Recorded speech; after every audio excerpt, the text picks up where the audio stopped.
Il y a une femme, en fait, son mari venait d'avoir un diagnostic où il y avait eu un AVC ou peu importe. Bref, ils avaient prévu prendre leur retraite ensemble. Ça a été CHSLD là, automatique, là, il n'y avait pas d'autre choix. Puis bref, c'était sa première fois où elle ressortait dans un groupe de soutien ou dans un groupe tout court où elle avait la chance de pouvoir partager ce deuil-là, en fait, énorme qu'elle vivait, là, tu sais, puis elle a fait un bijou où elle avait envie de raconter à quel point il faut garder quand même le côté positif des choses, puis elle avait comme utilisé des choses, les souvenirs, en fait, qu'elle avait décidé d'amasser au fil des années pour mettre dans son bijou, puis en même temps, elle avait dit que ça soit un bijou très lumineux pour éclairer un peu la suite de son parcours.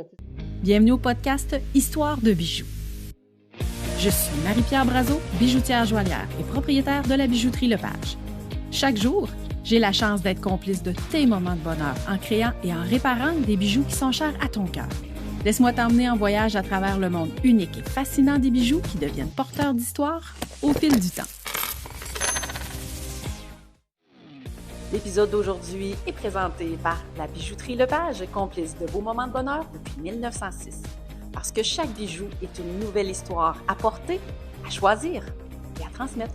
Bon épisode! Alors aujourd'hui, à Histoire de bijoux, j'ai envie de vous présenter une joaillière qui explore le bijou comme un véritable terrain d'expression artistique. Ses créations naviguent entre design, sculpture et architecture, des formes parfois audacieuses mais toujours réfléchies, où chaque pièce semble chercher l'équilibre parfait entre matière, espace et mouvement.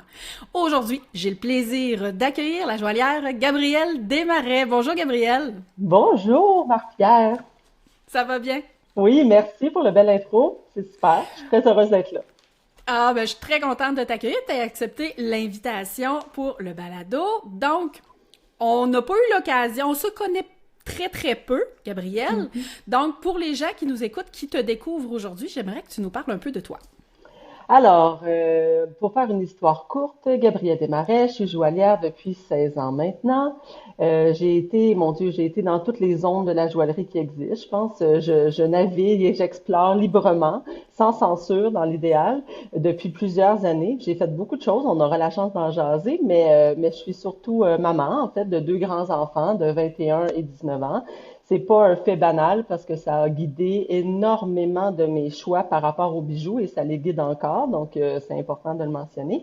Mais je vous parle aujourd'hui de mon atelier boutique, mon lieu préféré de la vie depuis maintenant 1 an et demi. C'est un lieu que je chéris, que j'adore, qui est implanté dans mon quartier avec les voisins que je commence à connaître, avec les petits-enfants de la garderie qui m'appellent Madame Bijou. Mais j'aime C'est tout mignon. de cette vie-là, de cette vie de petit magasin. J'aurais jamais pensé, pour vrai, j'aurais jamais pensé que c'est ce que je ferais en ce moment. C'est inattendu et mon Dieu, c'est extraordinaire. Fait que c'est un peu ce qui résume vite pour commencer, mais ce que je suis et ce que je fais. Et là, un beau résumé très excitant. On va avoir plein de points qu'on va Mhm. avoir à découvrir ensemble un petit peu plus en détail tout à l'heure. Et là, Gabrielle, comment la joaillerie a fait son entrée dans ta vie, là? Et Parce moi, que là, tu dis que tu es joaillière depuis 16 ans. Et là, on a les enfants au travers de tout ça. Donc, ouais, c'est ça. ça a ça a commencé comment?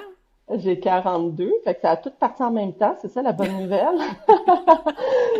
Non, mais moi j'étais, en tout cas, j'ai commencé avec un parcours, mettons, au cégep, si on retourne là, vite. J'aimais beaucoup les arts, mais dans ma famille, c'était pas nécessairement ce qui était valorisé. Fait que j'ai fait un parcours en administration, Mm, comptabilité. Oh là, ça a été mm. difficile. Fait que j'ai lâché l'école alors que j'adore l'école. Finalement, je me suis retrouvée dans l'Ouest canadien, comme tous les beaux explorateurs de 18 ans à cette époque-là. Je sais pas si ça se fait encore, mais en tout cas. Puis, bref, je me suis retrouvée là, puis j'ai atterri au BEM Center, qui était un espace de lieu de résidence pour artistes. Il y a des entreprises qui font affaire là aussi, mais bref, moi, je suis atterrie dans la partie artistique du truc. Puis là, il y a comme un monde qui s'est ouvert à moi. Je faisais des chambres, là, rien de très réjouissant. Là. On montait des montagnes, puis on faisait des chambres. Fait que c'était un peu ça à ma vie à 18 ans. Puis j'ai été complètement fascinée par ce qui se passait là. Je pensais même pas que cette vie était possible, d'avoir une vie artistique en général. Puis ça a vraiment, pour moi, ça a vraiment ouvert là, des horizons absolument incroyables. Puis finalement, après ça, j'ai commencé à faire des bijoux. Je suis revenue au Québec, je faisais de l'enfilage, comme à peu près toutes les personnes qui commencent en joaillerie.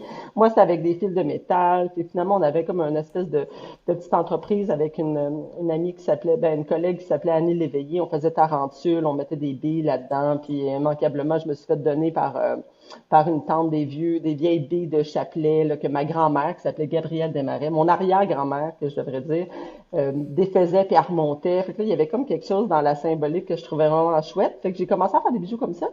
Puis vite, vite, vite, moi, la vie a fait en sorte que j'ai rencontré l'homme de ma vie, avec qui je suis encore aujourd'hui, mais je suis devenue enceinte très, très vite, à l'âge de 19 ans. Puis là, je me OK. suis dit, hey, il faut que je fasse un choix intelligent, puis il faut que je me professionnalise, puis que je fasse bien de l'argent. Fait que là, je vais devenir joaillière. Puis je sais Ben pas oui, que hein?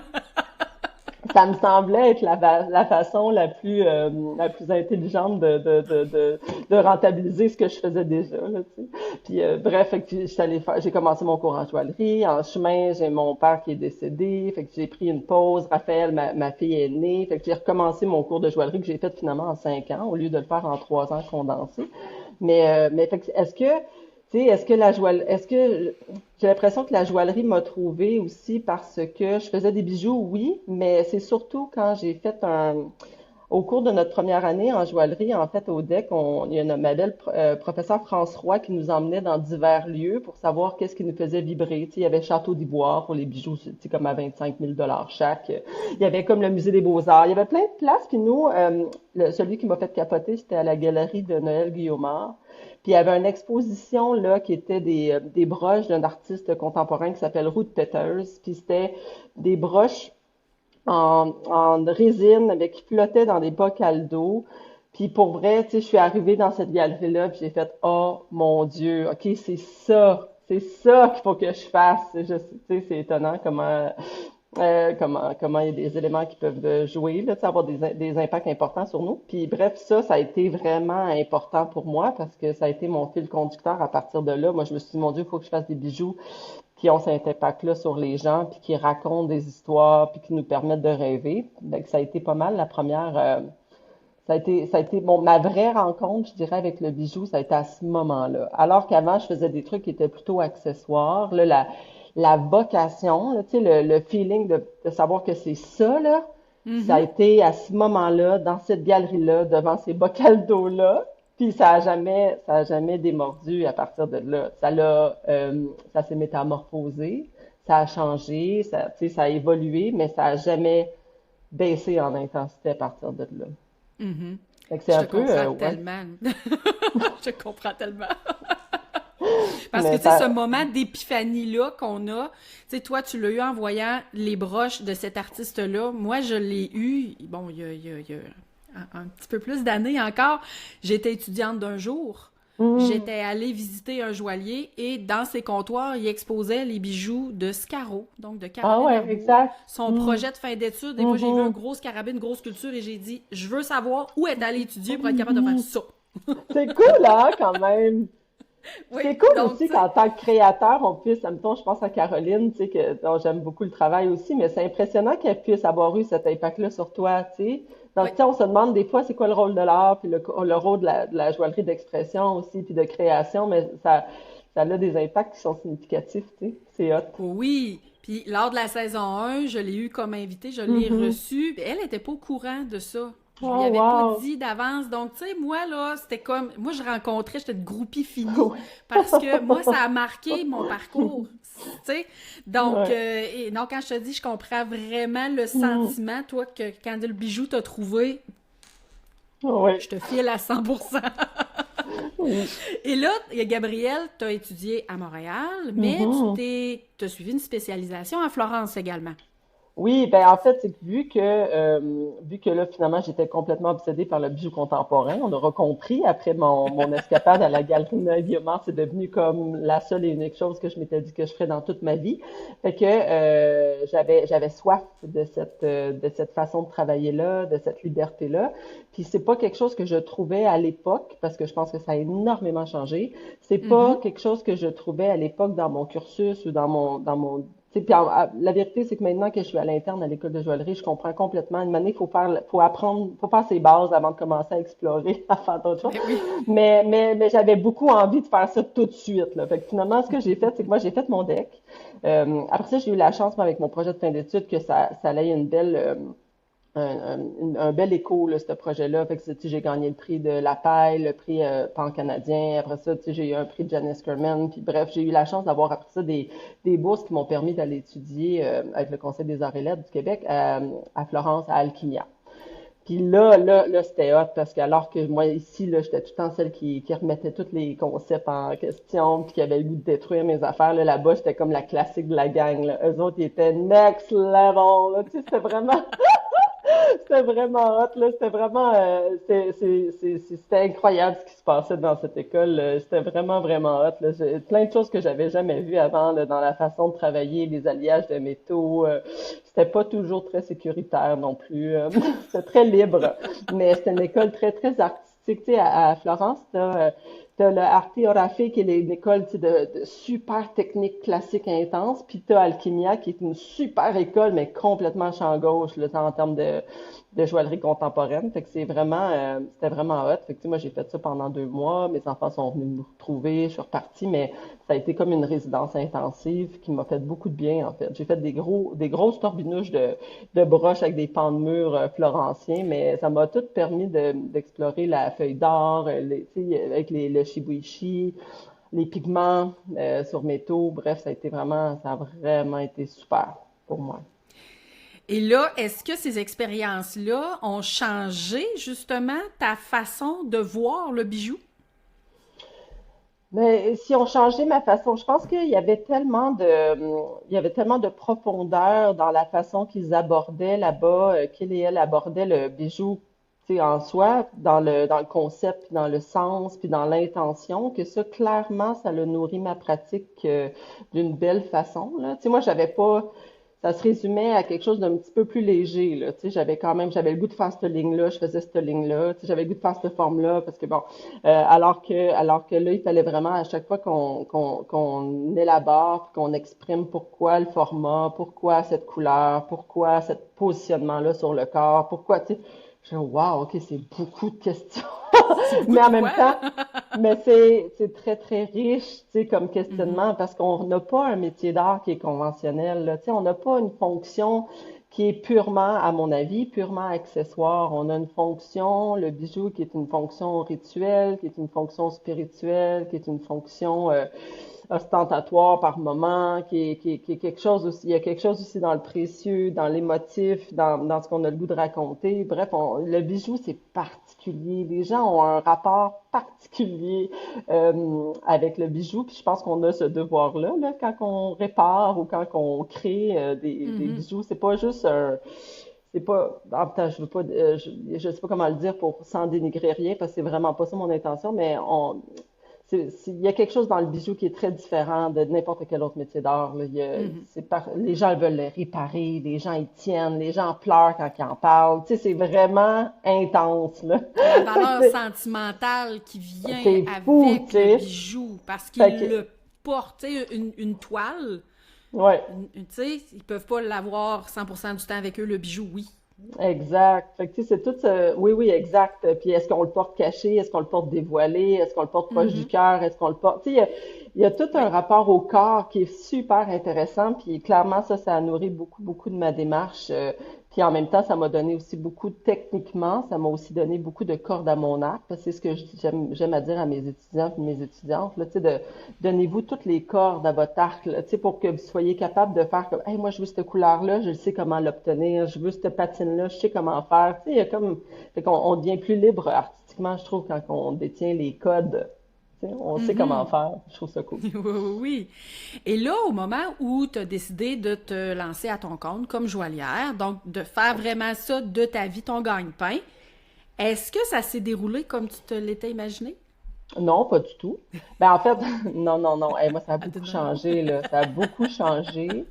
Ça a changé selon mes besoins, mais ça a changé aussi selon la réalité du milieu, dans le sens où, puis là, je dis milieu, il n'y a pas de milieu nulle part, là, mais tu sais, la réalité du marché. Bref, moi, je m'étais juré au début que je ne ferais que des bijoux d'expression en exposition, puis tout ça. OK. C'était vraiment ça mon mandat. Je pensais vraiment que j'étais sur la terre en tant que joaillière pour faire ça. Puis au fil des années, jusqu'à maintenant, c'est vraiment un besoin qui s'est étiolé, là, tu sais, je sais pas comment dire, qui a vraiment diminué pour plein de raisons. La première, c'est que j'ai réalisé que quand je faisais que du bijou contemporain, je m'adressais principalement à des collectionneurs ou à des gens qui étaient très, très, très riches. Mhm. Puis ça m'intéresse pas, moi, de faire des bijoux pour juste des gens très, très riches ou des collectionneurs qui aiment spéculer puis mettre ma pièce dans un... Je sais pas, c'est pas ça que je voulais faire. Je veux parler avec OK. des gens. Je voulais que ça soit des rencontres. Tu sais, j'ai besoin que ça soit des contacts directs. Puis je pense qu'on arrive à faire ça par le biais de l'art aussi, là, par le biais des expositions, mais pour moi, il y avait trop d'intermédiaires. OK. Il manquait de real, là. Tu sais, je voulais faire des bijoux pour des gens comme moi. Tu sais, je voulais des gens tu sais, du monde, tu sais, en commençant en joaillerie, là, tu sais, du monde qui font 10 000 par année. Fait que, tu Oui. sais, fait que ça l'a un peu bougé à ce moment-là. Fait que j'ai réalisé que je ne pouvais pas que faire ça. Puis c'est aussi que la vérité, c'est aussi que moi j'ai deux enfants à ce moment-là. Je fais des demandes de bourse toujours pour subvenir à mes besoins. Puis à un moment donné où j'ai pas eu la demande de bourse que j'ai demandée, je pensais vraiment l'avoir, mais quand je l'ai relue après, elle était pourrie. Là, j'avais vraiment mal fait ça. Là. J'avais un peu pris pour acquis que j'étais pour l'avoir. Fait que OK. je suis obligée de dire que je me suis plantée. Mais c'était pas un bon affaire. Là. Puis tu sais, j'avais deux bébés, j'ai fait ça sur le slide. En tout cas, peu importe. C'est un mauvais Mhm. projet. Puis finalement, je l'ai pas eu. Puis là, j'ai fait comme, aïe, aïe, ok, fait que si j'ai pas ça, tu sais, parce que pendant 3 4 ans, j'ai quand même fonctionné que avec des bourses, là. Si j'ai pas ça, comment je fais pour subvenir aux besoins d'une famille? Pas que j'étais seule là-dedans, au contraire, j'ai un amoureux qui a été, mon Dieu, plus qu'important dans l'équation, là, mais pour moi, c'était important, tu sais, de contribuer de cette façon-là, puis j'arrivais plus à le faire si j'avais pas ces bourses-là, fait que je me sentais extraordinairement dépendante. Puis c'est aussi que quand tu es dépendant d'un projet aussi, c'est que j'avais envie aussi de créer mes pièces en pensant à tel collectionneur qui était pour l'acheter, à tel autre collectionneur. Si je le mets rose, elle va le prendre. Si je le mets... Puis là, on dirait que j'étais comme en train de dénaturer tout mon projet, là. Tu sais, je suis pas en train d'être libre, tu sais. Puis pour moi, c'est Mhm. vraiment ça le plus important, tu sais. J'ai envie d'être libre artistiquement. Fait que là, je me suis éloignée de ça un peu, puis ça me faisait de la peine. Fait que c'est après une expo en Londres que je suis revenue puis que j'ai fait comme OK, on va faire une collection. Tu sais, je vais faire une collection, je vais faire ça, tu sais, une partie de l'année, je vais faire mes autres pièces une autre partie de l'année, puis je vais voir comment ça va. Puis tu vois, ça a commencé en 2014 avec les classiques. Puis c'est des pièces que je fais encore à toutes les semaines, là. C'est impressionnant parce que je sais pas comment ça fait. Je suis chanceuse, ça continue de vivre cette affaire-là. Mais j'en ai fait une à peu près à toutes les années, sinon aux 2 ans à partir de ce moment-là. Puis pendant longtemps, j'ai fait une partie de l'année où je faisais que de la prod OK. pour nourrir financièrement, mais aussi pour nourrir mon besoin d'être en contact, de faire des bijoux pour mes amis, puis tu sais, comme quelque chose qui était Mhm. portable, là, tu sais, à tous les jours. Puis OK. l'autre 6 mois, ben, je faisais de janvier, mettons, avril, mai, mais là, j'étais plus dans une création pour des expositions, puis tout ça. Puis finalement, là, tu sais, depuis les 2 dernières années, avec l'atelier boutique, toutes les créations custom que je fais nourrissent énormément ce désir de faire des créations artistiques sur mesure avec intention, puis OK. qui nourrissent énormément de sens dans ma pratique. Fait qu'on dirait que je fais de la prod, évidemment pour l'atelier, je fais de la réparation, mais toutes ces créations custom-là nourrissent mon envie artistique, puis mon désir de faire des bijoux pour des gens qui vont les porter avec beaucoup d'amour à tous les jours. Mhm. Ça, c'est nourri complètement. Fait que j'ai moins l'appel de la démarche artistique, puis d'exposition en musée ou en institution.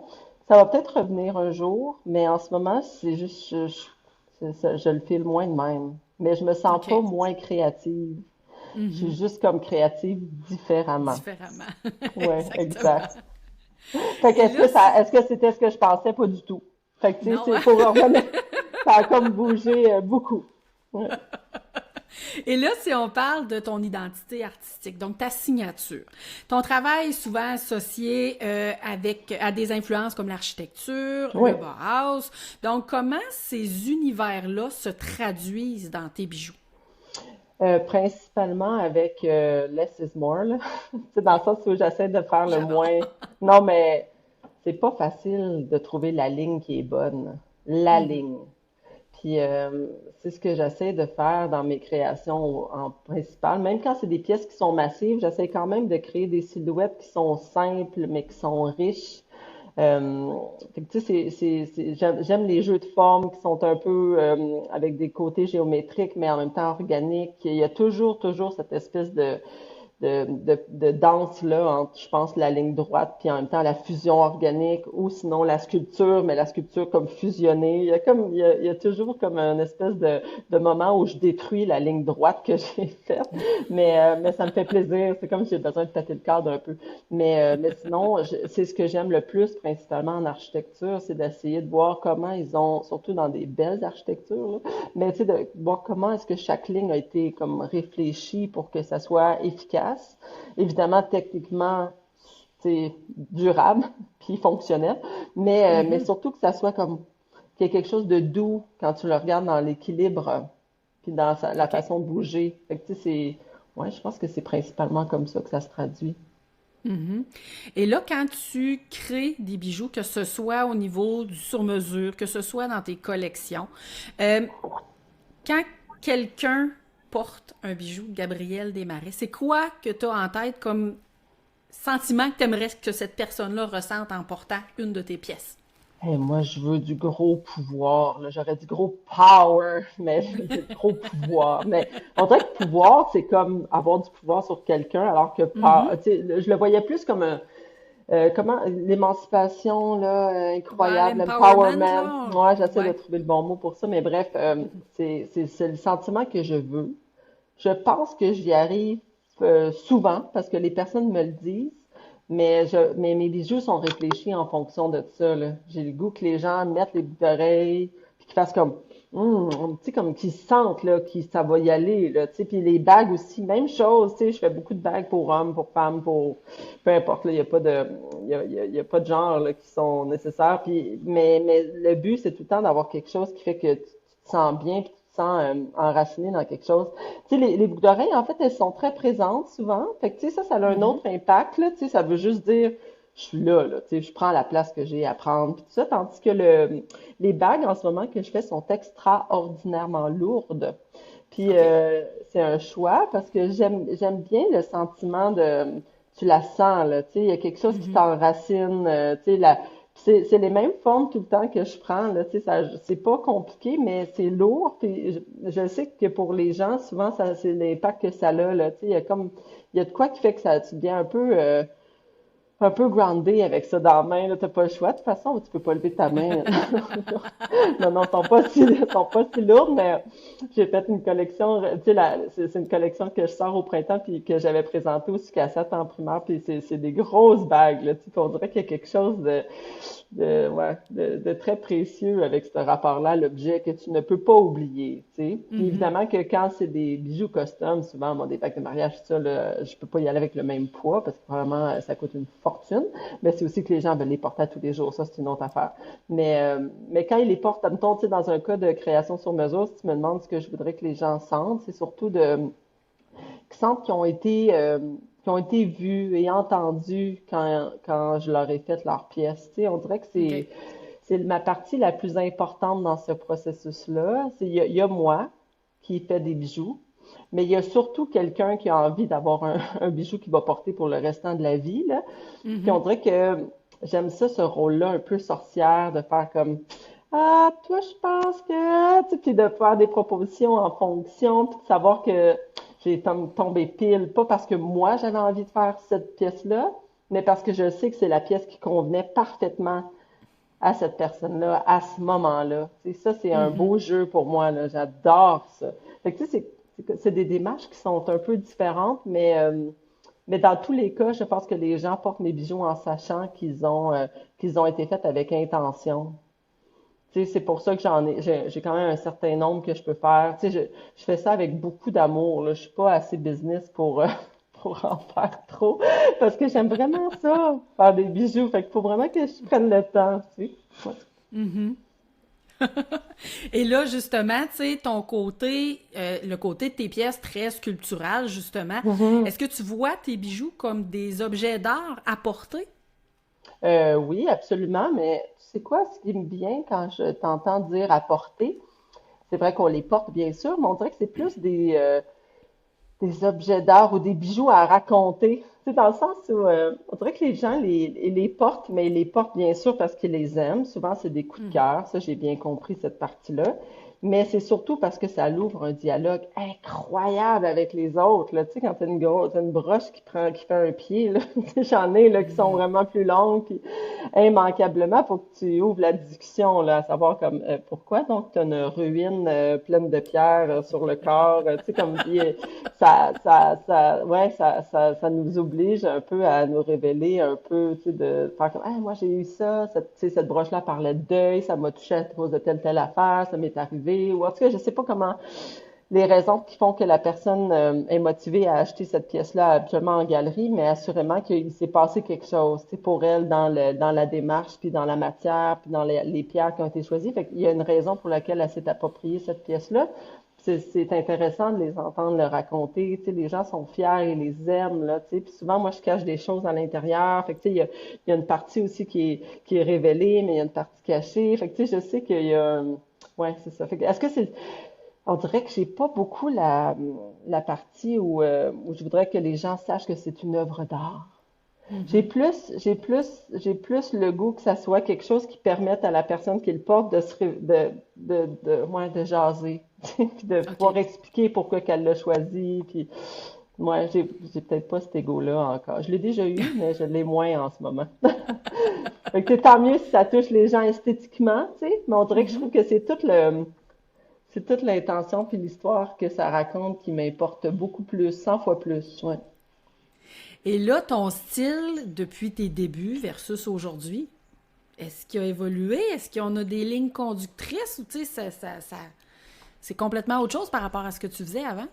Ouais, mais oui, ça change en fait parce que ce qui est cool, c'est que je pense que j'ai aussi, tu sais, j'ai eu une belle collection, mettons, si je pense juste à la partie production, là, dans ma démarche, j'ai eu une collection qui a bien fonctionné. Fait que, tu sais, veux pas, j'ai essayé de rester libre artistiquement dans les collections que je proposais, mais je répondais quand même à certaines contraintes puis à certains désirs esthétiques qui allaient répondre à ma clientèle, tu sais, même si j'essayais de me garder libre, mais puis d'un autre côté, en fait, dans mes pièces uniques, là, j'y allais all-in, là, organique, je détruisais la moitié des affaires, tu sais, j'étais vraiment comme, je peux faire ce que je veux. Puis là, en ce moment, parce que j'ai un pignon sur rue, parce que je fais beaucoup de costumes, parce que je fais aussi de la réparation, je me réjouis d'une certaine stabilité, mettons, financière qui fait que là, en ce moment, je suis en train, ben, c'est l'air niaiseux, mais en joaillerie, ça fait une maudite différence, là, d'avoir une petite stabilité, là, parce que Dieu sait que j'en ai pas eu pendant 15 ans, là, tu sais, fait que c'est une autre affaire, fait que je sais ce que ça goûte, là, mais là, en ce moment, je suis comme, OK, fait que si tout ça roule, je peux faire des collections qui ont pas de bon sens, là. Je pourrais juste faire n'importe quoi. Fait que là, en ce C'est ce moment, qui te tente, là. oui, mais ça m'a tout le temps tenté, mais là, on dirait que là, j'ai comme le goût d'être un peu plus wild, là, tu sais, fait que, puis je sais que pour, tu sais, le monde m'entend ça, mon père comme, mon Dieu Seigneur, c'est pas si wild, mais pour moi, ça l'est. Fait que, tu sais, là, la façon d'intégrer des pierres, tu sais, ça coûte cher, tu sais, je peux me permettre de travailler avec des pierres, je peux me permettre de travailler plus avec de l'or, tu sais, je fais des trucs, en ce moment, c'est une collection qui s'appelle Jardin, mais tu sais, c'est rough, c'est brut. Ça me rend très heureuse de faire ça, mais c'est vraiment comme si c'était ouais, c'est comme de la rosée de jardin, mais c'est beaucoup plus organique et beaucoup plus massif que ce que je faisais avant, parce que veux pas quand tu essaies d'avoir un, un price point là, tu sais, pour tes boutiques, puis tout ça, faut que tu essaies de penser à ton prix, à ton poids, à ta façon de fonctionner, tu sais, ça prend combien de temps faire ça, tu sais, Ben en tout cas, peu oui. importe. Il y a beaucoup de choses à réfléchir qui sont importantes à penser, même si que j'ai des amis qui me disent, oh mon Dieu, on pensait pas que tu pensais à tout ça, t'as tellement de l'air reggae love. J'étais comme, comme, non, non, j'y pense à toutes ces affaires-là, même si je suis vraiment reggae love. Mais tu sais, je trouve ça drôle. C'est une belle image quand même. Mais c'est toutes des choses auxquelles je pense, auxquelles j'ai pensé, puis auxquelles je pense encore, tu sais, pour la suite. Fait que, tu sais, on dirait que pour cette collection-là, tu sais, ça revient avec les grosses bagues lourdes. Tu sais, là, je me permets vraiment de faire ce que je veux, même si je sais que ça n'a pas de bon sens. Même si je sais que j'en vendrai pas autant, tu sais, même si je sais que je ferai pas autant de production, là, je peux me permettre de juste faire ce qui me tente, puis que si on n'en vend Mhm. pas, on n'en vend pas. Mais c'est pas grave, parce que tout le reste roule, tu sais. Après 16 ans, je dis, je fais encore mes premières collections, comme je fais mes deuxièmes, mes troisièmes, tu sais, j'en ai 8 qui roulent en même temps, là. Il y a quelque Mhm. chose qui est installé, là. Fait que, ouais, c'est très doux comme situation. C'est cool. Et là, dans ton parcours, Gabrielle, est-ce qu'il y a une pièce ou une collection qui, selon toi, a marqué un tournant dans ton parcours créatif? Eh mon Dieu, une pièce ou une collection. Mais, tu sais, je pense que la collection Acroma, Mhm. elle a été quand même une collection importante pour moi parce que ça a tout changé ma façon de penser aussi à la mise en scène puis à la façon de présenter mon projet parce que tu sais cette collection-là, quand je suis allée rencontrer la photographe qui a fait ce shooting-là, qui est extraordinaire, qui s'appelle Gabrielle Sykes, quand j'ai été la rencontrer cette fille pour faire cette femme pour faire le shooting photo, c'était des petites pièces. C'était des petites pièces en métal. C'est juste que là, il était comme, ben, c'est parce que si on veut faire le shooting qu'on s'était dit, on les verra pas, les pièces. Mhm. Là, j'étais là, wow. Fait que là, moi, j'avais un shooting que je voulais faire. Tu sais, c'était important pour moi. J'avais un visuel qu'on voulait faire, qui me plaisait énormément dans la proposition de Gabriel. Puis là, j'étais comme, mon Dieu, comment qu'on va faire pour que ça se voit à distance? Puis Ouais. là, exact, mais là, c'est là où cette idée de faire les mêmes pièces, mais en format surdimensionné.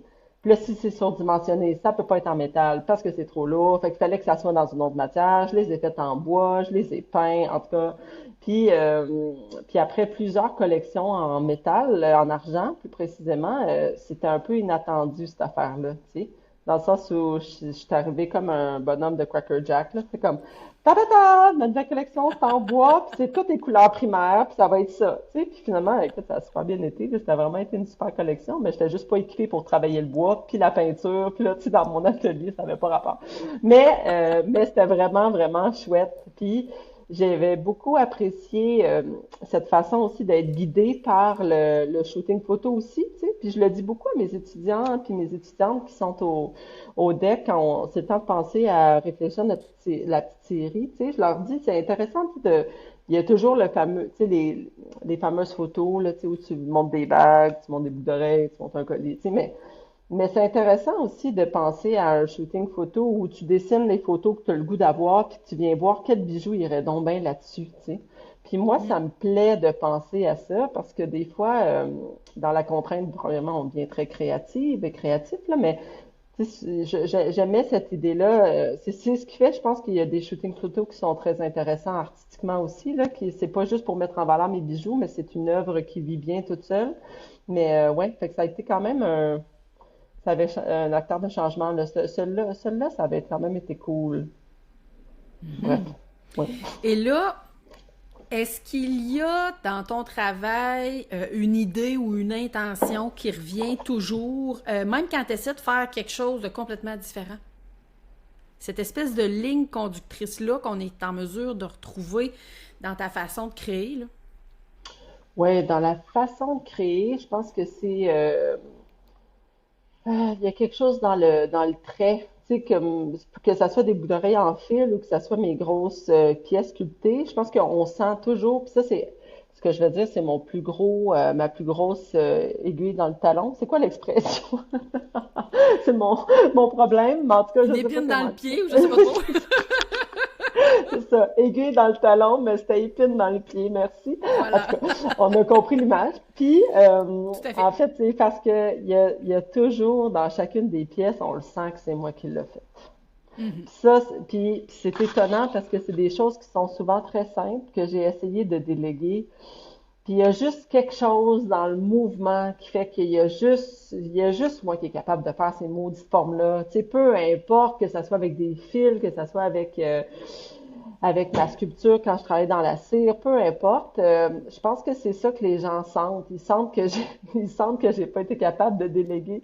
Dans le sens où il y a plein d'affaires que couper des chaînes, faire des crochets de boucles d'oreilles, bon, en tout cas. Il y a plein de choses que j'arrive à déléguer, mais les pièces en soi, elles naissent à chaque fois de mes mains, de mon élan, de ma volonté de créer ces bijoux-là. Puis j'ai l'impression que c'est ça qui se transmet, peu importe, dans chacune de ces pièces-là. Parce que, ouais, juste parce que je suis pas capable de déléguer. Mais on dirait que c'est comme ma valeur ajoutée en même temps, tu sais. Fait que c'est comme, j'essaie de vivre, de cohabiter avec ça. Et là, si on parle, Gabrielle, de ton processus créatif. Ouais. Donc, que ce soit une collection ou un bijou, comment ça naît dans ton atelier? Est-ce que ça commence par une idée? Est-ce que ça commence par un matériel? Comment ça part dans ta tête, cette affaire-là? Ça commence toujours avec un thème, OK? plus que n'importe quoi d'autre. Mais, ouais, ben c'est ce qui régit tout, là. Moi, c'est le thème et l'intention. Parce que je pense que si t'as un thème puis une intention, ça guide bien tout le reste, tu sais. Puis je me ramène beaucoup à ça quand je décide de faire comme, tu sais, ma collection de jardin, là. C'est pas juste parce que je trouve que les fleurs sont belles, là. Tu sais, je trouve que il y a quelque chose dans la floraison, dans la croissance, dans le fait de tomber en dormance puis de revenir à la vie après. Il y a quelque chose d'extraordinairement transformateur là-dedans qui représente beaucoup d'êtres humains, là, que ce soit des femmes, des hommes, peu importe. Mais il y a quelque chose dans la façon de revenir à la vie, je pense, qui peut être vraiment très précieux. Puis c'est principalement ça que j'avais le goût de transmettre. Fait que c'est principalement le thème. Puis c'est toujours tu sais, le thème, mettons, de la collection à l'unir, c'est d'atterrir sur la Lune, là. Tu sais, c'est un peu étonnant, là, ça avait comme pas rapport, mais en même temps, c'est un mot que j'adorais, là, tu sais, atterrir sur la Lune. On peut pas, c'est ça. Allunir, on allune sur la Lune. Je sais pas. Bref. Puis j'avais vraiment envie de pièces qui étaient comme simples, mais tu sais, comme très, toutes dans la rondeur principalement. Puis après ça, on avait trouvé cette maison-là. Tu sais, à cause du thème, on a trouvé avec Jérémy Dionne, le photographe, on a trouvé cette maison-là à Valcourt, qui était la maison de celui qui avait fondé Joseph Armand Bombardier, bref, qui avait fondé Bombardier. C'est une maison qui a juste pas de bon sens. Puis là, toutes les formes dans cette maison-là ont été représentées dans mes bijoux. Tu sais, c'est beaucoup, ça part du thème, ça part de l'intention, après ça part du shooting photo, de ce que j'ai le goût de faire, puis après ça, je dessine. Fait que, tu sais, il n'y a pas une pièce dans cette maison-là qui n'a pas été dessinée dans cette collection à lunaire-là. Puis, la collection à lunaire, tous les noms, en fait, de ces pièces-là sont les noms des détails architecturaux de la maison. Tu sais, que ça soit Oculus, que ça soit Oriel, tu sais, Abside, c'est tout des détails architecturaux. Bref, c'est comme ça que ça se construit pour moi, parce qu'on dirait que sinon, mon cerveau, il a eu le goût d'avoir énormément d'idées, puis énormément d'envie, là. Tu sais, je pourrais comme faire 3 millions d'idées. C'est toujours ça, en fait. Je dessine toujours aussi pour une collection, genre 40 modèles, là. Ça a juste pas rapport.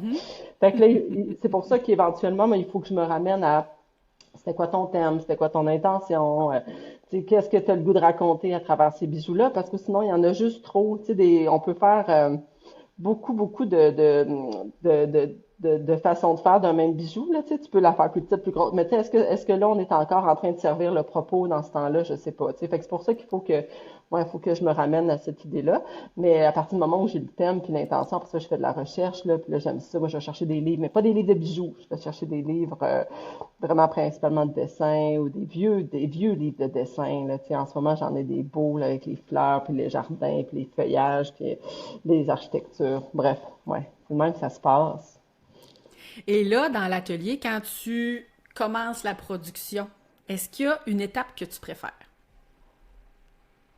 Attends, je vais réfléchir. Une étape que je préfère dans ma production. J'aime assurément faire les bijoux une fois. OK. J'aime moins les refaire une deuxième fois. Parce que là, toi, est-ce que tu fais des masters après ça, tu Ben, reproduis en ou c'est fait, vraiment créé à la pièce, là, tout le temps? c'est nouveau. Cette année, j'ai des masters. Mais avant ça, j'ai jamais eu de master. Parce OK. que c'était ma seule façon d'aimer faire des bijoux. Fait que c'est soit que, tu sais, j'avais des masters, mettons, en laiton que je taille, qu'on dessine sur des plaques d'argent, là. Mhm. pour la collection, mettons, Praille Clarus, c'était que des plaques d'argent, puis là, on n'avait pas le choix, mais on les faisait pas couler, tu sais, sinon c'était trop Mhm. lourd, puis ça donnait Ben pas oui. cette espèce de fini miroir absolument extraordinaire.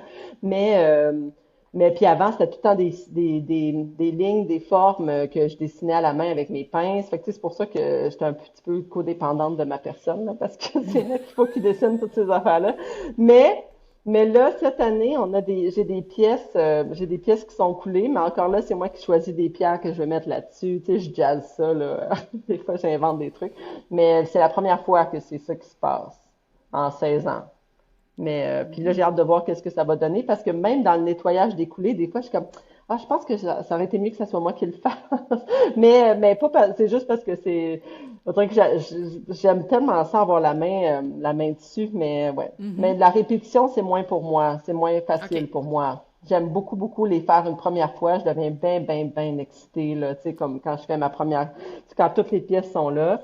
Après ça, d'avoir à en faire 15 de lui, 10 de lui, oh my God, ça, c'est difficile pour mon cerveau, là. J'ai un cerveau qui aime ça être hyper stimulé, là. Fait que dans ce Mhm. temps-là, c'est plus difficile.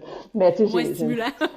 Ouais, c'est ça. Mais en même temps, tu sais, je sais qu'il y a quelque chose de chouette à faire ça. Tu sais, tu écoutes des podcasts. Tu peux vraiment prendre ton pied de cette affaire-là, mais pour moi, c'est plus difficile. Là, je viens qu'à m'endormir un peu.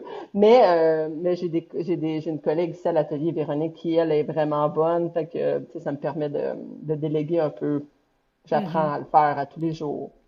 Un petit lâcher-prise. Ouais, exact. Mais tu sais, en même temps, il faut absolument que je fasse ça, là. Tu sais, moi, c'est mon grand Mhm. défi de 2026. J'ai pas le choix parce que il y a un moment donné où tu as des volontés de croissance, tu sais, ça prend une ampleur que tu sais, qui est plus grand que moi, là. Je dis, fait que c'est vraiment chouette. Mais c'est pas facile parce qu'on a quand même bâti, tabarouette, une carrière sur le fait que j'étais toute seule puis que c'est moi qui faisais tout, là. Tu sais, les clients, ils veulent que ça soit moi qui réponde, les clients veulent que ça soit moi qui fasse mon bijou, les clients veulent que ça soit moi qui leur remette leur bijou. C'est moi qui fais tout, là. Fait que, tu sais, j'apprends à déléguer tranquillement, mais c'est vraiment pas naturel. Mhm. C'est un projet. Ben oui, mais écoute, hein, un petit pas à la fois. Exact.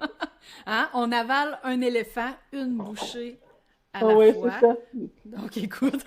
Mais en même temps, c'est intéressant parce que c'est un peu le contrepartie aussi d'avoir ton nom détampé partout, là. Tu sais, moi, j'ai mon Mhm. nom sur mon affiche, mon nom sur mes sacs, mon nom. Tu sais, j'ai pas une entreprise indépendante de mon nom. Tu sais, fait que Mhm. c'est comme si j'avais pas réalisé quand même cet impact-là, tu sais, ce rôle-là que ça aurait, là, tu sais. Fait que les gens, ils veulent avoir l'expérience Gabrielle Desmarais, mettons, là, tu sais, quand ils achètent un bijou, quand ils font des trucs, c'est comme, oh wow, mais puis je peux pas blâmer personne d'autre que moi parce que c'est moi qui ai mis mon nom sur tout. Fait que je suis comme, oh wow, ok, c'est ça. Mais ça y penser, tu sais, pour ceux qui veulent, c'est cool le nom, mais c'est quand même, c'est lourd à, ça fait Ça qu'on vient a avec beaucoup de une chapeaux. responsabilité. Oui, Mhm, oui, exact. oui. Oui. Gabrielle, tout à l'heure, tu nous parlais de ta collection Acroma. Ouais. Et puis, cette collection-là, elle a été diffusée, je pense qu'elle est encore, corrige-moi si je me trompe, mais via Fabrique 1840 chez Simons. Oui, en fait, on a fait un partenariat. Après Uh-huh. ça, je faisais moins de prod, puis l'acroma, en fait, ça a duré son temps parce qu'en effet, OK. j'en ai fait plusieurs, j'en ai fait beaucoup, là, ça a bien été, mais j'avais pas les installations pour faire autant de bois, là. Tu sais, comme moi, je faisais Mhm. découper ça au laser, je stockais, il fallait sabler ce bois-là tout le temps aussi. J'avais pas, tu sais, ça faisait trop de poussière. Il y a un moment donné où il a fallu faire comme, hey, je pense que là, on leur donne un petit dernier mois, là, cette collection-là, puis Mhm. on passe à un autre appel. Mais oui, il y avait eu ce partenariat avec 1840, puis qui va probablement revenir aussi au printemps avec la nouvelle collection. Fait que, tu sais, là, il y a un moment donné aussi où il a fallu que je choisisse les, les, les façons de faire où je vendais mes bijoux. Tu sais, j'ai fait moins de consignes, j'ai choisi des lieux que je trouvais des lieux tu sais, chouchou pour moi, là, tu sais, la galerie de Mhm. Noël. Il y a des endroits où on fonctionne différemment, mais sinon, pour le reste, j'ai réduit beaucoup mes points de vente parce que j'avais un point de vente à moi puis qui bouge, puis il y avait la boutique en ligne aussi, puis tu sais, c'est ça, les fonctionnements fonctionnaient moins pour moi, mais là, tu sais, j'ai eu un gros projet de boutique, là, ça m'a bien occupé, mais là, maintenant, Mhm. je suis comme prête à peut-être faire comme, OK, je pourrais renflouer la boutique de 1840 à venir. Ben oui, mais une collaboration, comme ça, on va l'appeler ainsi, là. Ouais. Qu'est-ce que cette expérience-là a changé dans ton parcours? Qu'est-ce que ça a apporté de plus? Ben là, c'est parce que ça t'ouvre à tout un éventail une grande partie de la population qui connaissait pas mon travail. Là, j'en ai Mhm. beaucoup des gens qui me contactent parce qu'ils ont acheté des trucs tu sais, via Simons, qui ont vu mes OK. trucs passer via Simons. Ça a donné beaucoup de crédibilité à mon travail. OK. C'est un petit peu comme passer à la télé pour un musicien. Tu sais, le OK. musicien, il gagne bien sa vie, il fait ses affaires, tout le monde est content, mais là, à partir du moment où tu passes à la télé, c'est comme si là, tu as vraiment comme réussi ta vie de musicien, alors que ça change pas nécessairement grand-chose financièrement. Ou, tu sais. Mhm. Je pense que ça a été un peu ça avec le Simons, dans le sens où tu sais, ma mère a vraiment fait comme, oh wow, ok, ça marche tes affaires là. T'es Alors que une vraie joaillière maintenant. j'avais le goût de dire ça marche en tabarouette là, depuis un bout là, tu sais comme ça pas ça, tu sais, mais ça a donné beaucoup de crédibilité au projet, Mhm. puis en même temps le projet il était le fun, l'idée était chouette, tu sais il y a tout ça était génial, puis en effet il y a beaucoup de monde qui sont allés magasiner là qui auraient peut-être pas fait affaire avec des métiers d'art québécois, fait que tu sais je pense que ça nous ouvre quand même à une plus grande diffusion. Fait que, tu sais, on pourrait dire ce fameux mot de découvrabilité.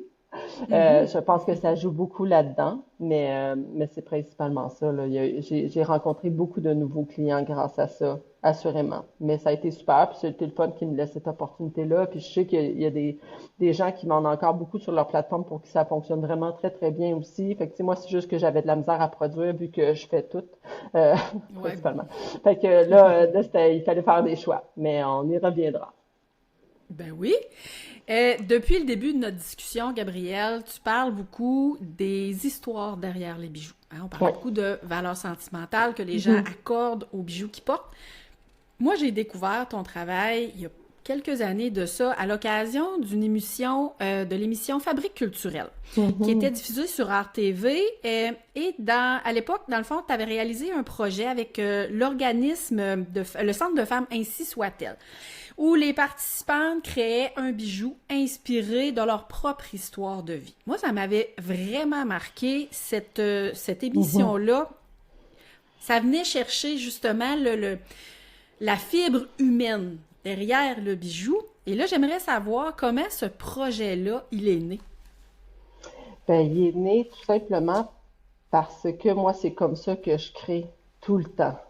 Ça OK. m'a fait un bien fou, en fait, de faire dans les dernières années, là, depuis, mettons, depuis ma graduation en 2010, tu sais, toutes les pièces que j'ai faites qui sont exposées maintenant à la Galerie de Noël, tu sais, Guillaume, là, puis qui ont été à Chicago, puis bon, toutes ces pièces-là sont nées d'un grand désir de guérir des choses, soit par le deuil, parce que j'ai perdu des gens, ou par le besoin d'émancipation à d'autres moments dans ma vie, mais ça a toujours été relié à des grands besoins de réparation, en quelque sorte, tu sais, même si c'était Mhm. pas nommé comme ça, mais ça racontait ces histoires-là. Puis je me suis dit que ça n'a pas de bon sens que les gens profitent pas de ça, tout le monde, là, tu sais. Aller bûcher dans du métal, là, ça fait du bien à ta barouette, là, aller forger un peu de... Tu sais, il y avait quelque chose de très, très précieux dans la catharsis, puis dans le désir de faire sortir le méchant un peu. Bref, quand c'est venu le temps de réfléchir à comment m'enraciner dans ma belle ville de Chambly, en fait, parce que c'était ça l'idée aussi, là, tu sais, j'étais beaucoup à Montréal alors que moi j'habite à Chambly, puis l'idée c'était de voir comment est-ce que je peux prendre racine dans mon quartier, comment je peux prendre racine dans ma ville. C'est devenu un projet qui s'est présenté parce que j'étais comme, oh, wow, je pourrais faire une espèce de partenariat. Puis le Conseil des arts et lettres proposait aussi, le Conseil des arts et lettres du Québec proposait des partenariats territoriaux. Fait que, tu sais, il y avait des bourses qui étaient allouées à des artistes qui avaient envie d'avoir une implication sociale dans leur quartier ou dans leur ville. Puis c'est devenu très très clair pour moi que c'était ça que j'avais envie d'offrir. Là. Puis tu sais, c'est quelque chose que j'ai envie de répéter avec la DPJ, avec d'autres personnes, mais l'idée d'aller présenter comment moi j'abordais le bijou contemporain, mais pour eux, tu sais, pour elles, je devrais précisément Mhm. dire, mais ouais, c'était facile pour moi de faire ça avec elles, puis, tu sais, de leur montrer à quel point qu'elles ont ce pouvoir-là de création, là, tout le monde, mais qu'on passe par l'écriture avant, on passe par la discussion, puis par le partage, en fait, puis de voir comment est-ce qu'on peut faire refléter ces idées-là, puis tu sais, ce désir de réparation-là, dans le cas de plusieurs, comment est-ce qu'on peut le refléter dans un bijou. ça revient avec la même affaire que je fais quand je fais des costumes ici, là. Moi, j'adore ça, là, cette idée-là de voir comment est-ce qu'on peut transformer ces mots et ces Mhm. émotions-là en bijoux. Je trouve ça écœurant. J'adore ça. Fait que, puis ça leur a fait un bien énorme parce que ça leur a permis de passer à travers le bijou un message, puis d'ouvrir la discussion aussi. Il y en a plusieurs qui n'avaient pas eu tu sais, les mots puis ces discussions-là, ils n'avaient pas eu ça avec personne parce qu'ils ne trouvaient pas la façon de les présenter. Fait que là, de passer par ce médium-là, c'est comme si ça contourne toutes les zones de gêne, de pudeur. Fait que, tu sais, fait que tout le monde qui est venu parce qu'on a fait une exposition à la fin de ce projet-là, puis les gens qui sont venus Mhm. étaient comme, ah, qu'est-ce que ça raconte? Fait que là, il y avait toute une démarche artistique qui était écrite avec chacun de ces bijoux-là. Je le sais pertinemment que tout le monde en est sorti très, très grandi, moi y compris. C'est vraiment c'est des beaux projets. Puis tu vois, je pense qu'on peut avoir ça avec tous les métiers d'art, mais avec les bijoux, c'est particulier. Ça nous permet ça. Puis Mhm. ça donne beaucoup de sens à ce qu'on fait aussi, tu sais. Ben Parce que, oui. je dis, moi, je fais beaucoup, beaucoup de bijoux qui sont, tu sais, même malgré toute ma bonne volonté d'intention, puis tu sais, de ce que je veux transmettre dans mes bijoux, ça reste quand même des bijoux design qui sont portés pour aller au souper au restaurant, là, tu sais, dans le sens où ça reste quand même des accessoires mode, là, tu sais, fait que ça, je Mhm. comprends ça. Mais, euh, mais de pouvoir le transformer dans quelque chose de différent, puis qui a un impact direct sur les gens, on dirait que je suis comme, oh, wow, je pense que c'est à ça qu'on sert. Il faut qu'on fasse ça un petit peu. En tout cas, ouais. Ça sert de langage, justement, pour raconter son Exact. parcours, là. Parce Ouais, que ça vraiment. change, puis ça change la façon de créer. Oui, oui, vraiment, complètement. Complètement. Non, non, c'est vraiment intéressant, puis ça nous emmène dans des zones aussi où on n'avait pas prévu, là, tu sais, même dans le Mhm. traitement de la matière ou dans le choix des couleurs. En tout cas, il y a quelque chose de vraiment très riche là-dedans. Et là, dans cette expérience-là, est-ce qu'il y a un moment ou une création qui t'a particulièrement marqué à l'occasion de cet atelier-là? Oui, eh ben, il y en a une, en fait, une histoire, puis évidemment, je vais garder l'anonymat pour toutes Mhm. les belles raisons qu'on connaît, mais il y a Ben une oui. histoire que c'est une femme, en fait, son mari venait d'avoir un diagnostic où il y avait eu un AVC ou peu importe. Bref, ils avaient prévu de prendre leur retraite ensemble. Puis là, tu sais, ils partaient, là, c'était là, ils partaient en voyage, ils avaient vendu la maison. Tu sais, il y avait vraiment comme, c'était leur moment, là. Les enfants sont grands, puis tout ça. Puis finalement, il a été, c'est ça, je me souviens plus exactement si c'était un AVC ou une maladie ou, en tout cas, bref, ça a été CHSLD, là, automatique, là, il n'y avait pas d'autre choix. Puis bref, c'était sa première fois où elle ressortait dans un groupe de soutien ou dans un groupe tout court où elle avait la chance de pouvoir partager ce deuil-là, en fait, énorme qu'elle vivait, là, tu sais, puis en effet, c'est ça, elle avait pas encore vendu la maison, il fallait qu'elle le fasse parce que, évidemment, il pouvait plus vivre là. En tout cas, bref, sa vie devenait qu'à venait de shifter, là, comme à Mhm. 180 degrés, la pauvre, là. C'était vraiment touchant, puis elle a fait un bijou où elle avait envie de raconter à quel point il faut garder quand même le côté positif des choses. Puis elle avait comme utilisé des choses les souvenirs en fait qu'elle avait décidé d'amasser au fil des années pour mettre dans son bijou. Puis en même temps, elle avait voulu que ça soit un bijou très lumineux pour éclairer un peu la suite de son parcours. Mais tu sais, c'était pas quelqu'un qui était très âgé. Là, c'était un méga shift, une grande, grande déception pour elle, tu sais, une grande peine à plein de niveaux, là. Tu perds ton amoureux, Mhm. puis en même temps, tu perds tout ton projet de vie, puis en tout cas, c'était comme une grosse affaire, puis ça nous avait vraiment touchés. Je pense que c'est à celui-là que je pense. Mais ça lui avait fait beaucoup de bien. Puis, tu sais, on faisait beaucoup de séances d'écriture, fait qu'elle avait beaucoup écrit, puis elle était comme, mon Dieu, tu sais, c'était comme, sortait le méchant, là. C'était C'était vraiment le fun. libérateur. Ouais, c'était libérateur, puis c'était pour faire du beau. Tu sais, c'était pour faire Mhm. du beau, c'était pour faire quelque chose qui était nourrissant pour elle, nourrissant pour les autres. Tu sais, ça a vraiment, ouais, c'était porteur comme projet. Mais tout le Mhm. monde avait des projets importants, là. C'est juste que, tu sais, c'est à lui que je pense parce que ça m'avait vraiment touchée. Et là, après avoir vu ces femmes-là raconter leur histoire, est-ce que tu dirais que de créer un bijou peut aussi être une forme de guérison ou de réappropriation de son histoire? Oui, oh, sûr, 100%. Sûr, je l'ai vu, puis je le vois, même quand c'est moi qui le fais pour d'autres personnes. Mhm. Tu sais, moi, je veux dire, j'ai une cliente là qui m'a emmené ses bagues de mariage pour qu'on en fasse un bracelet, puis elle voulait être là quand on le coulait. C'était un divorce, là.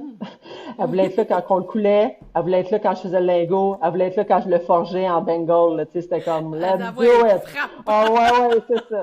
Mais il y avait quelque chose de très, très sain là-dedans, puis elle porte son Bengal, elle porte ce fameux bracelet en or-là à tous les Mhm. jours, là, tu sais, elle l'aime, ça représente pour elle la transformation, tu sais, puis mais en conservant quand même que ça a été beau, mais que ça s'est transformé. Mais ah oui, moi je crois à fond, à fond, à fond là.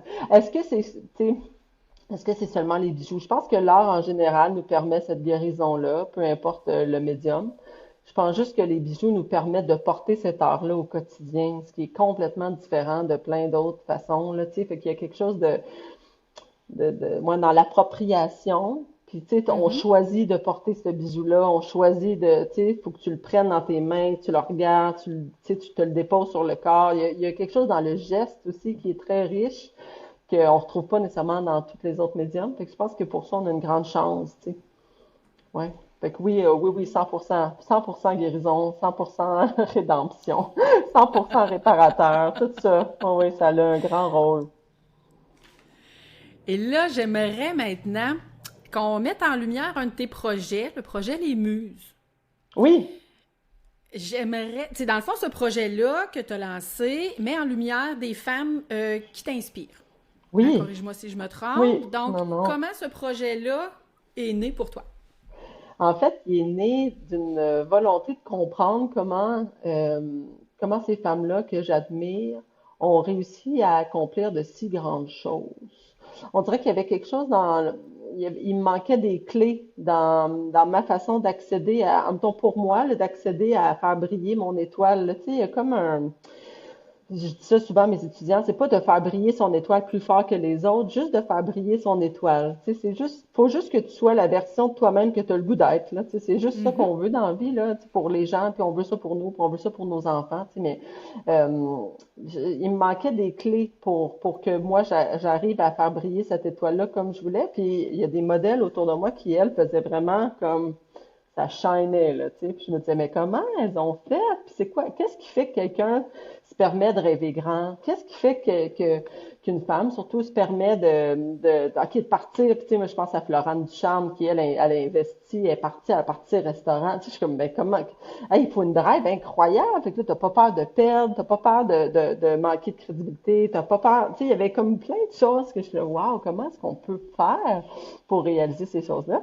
Puis, tu sais, honnêtement, c'est aussi né d'une pandémie, dans le sens où en pandémie, tu sais, c'était arrivé juste après, tu sais, il y a eu la pandémie, puis j'étais comme, oh my God, qu'est-ce que je vais faire? Je vais-tu devenir factrice? Tu sais, je pensais à mes plans B, là, non, mais Mais il y a oui, eu un tu y moment où je me penses. suis vraiment demandé qu'est-ce que je faisais, parce que je vendais principalement dans des boutiques, là, toutes les boutiques fermaient, je suis là, oh boy.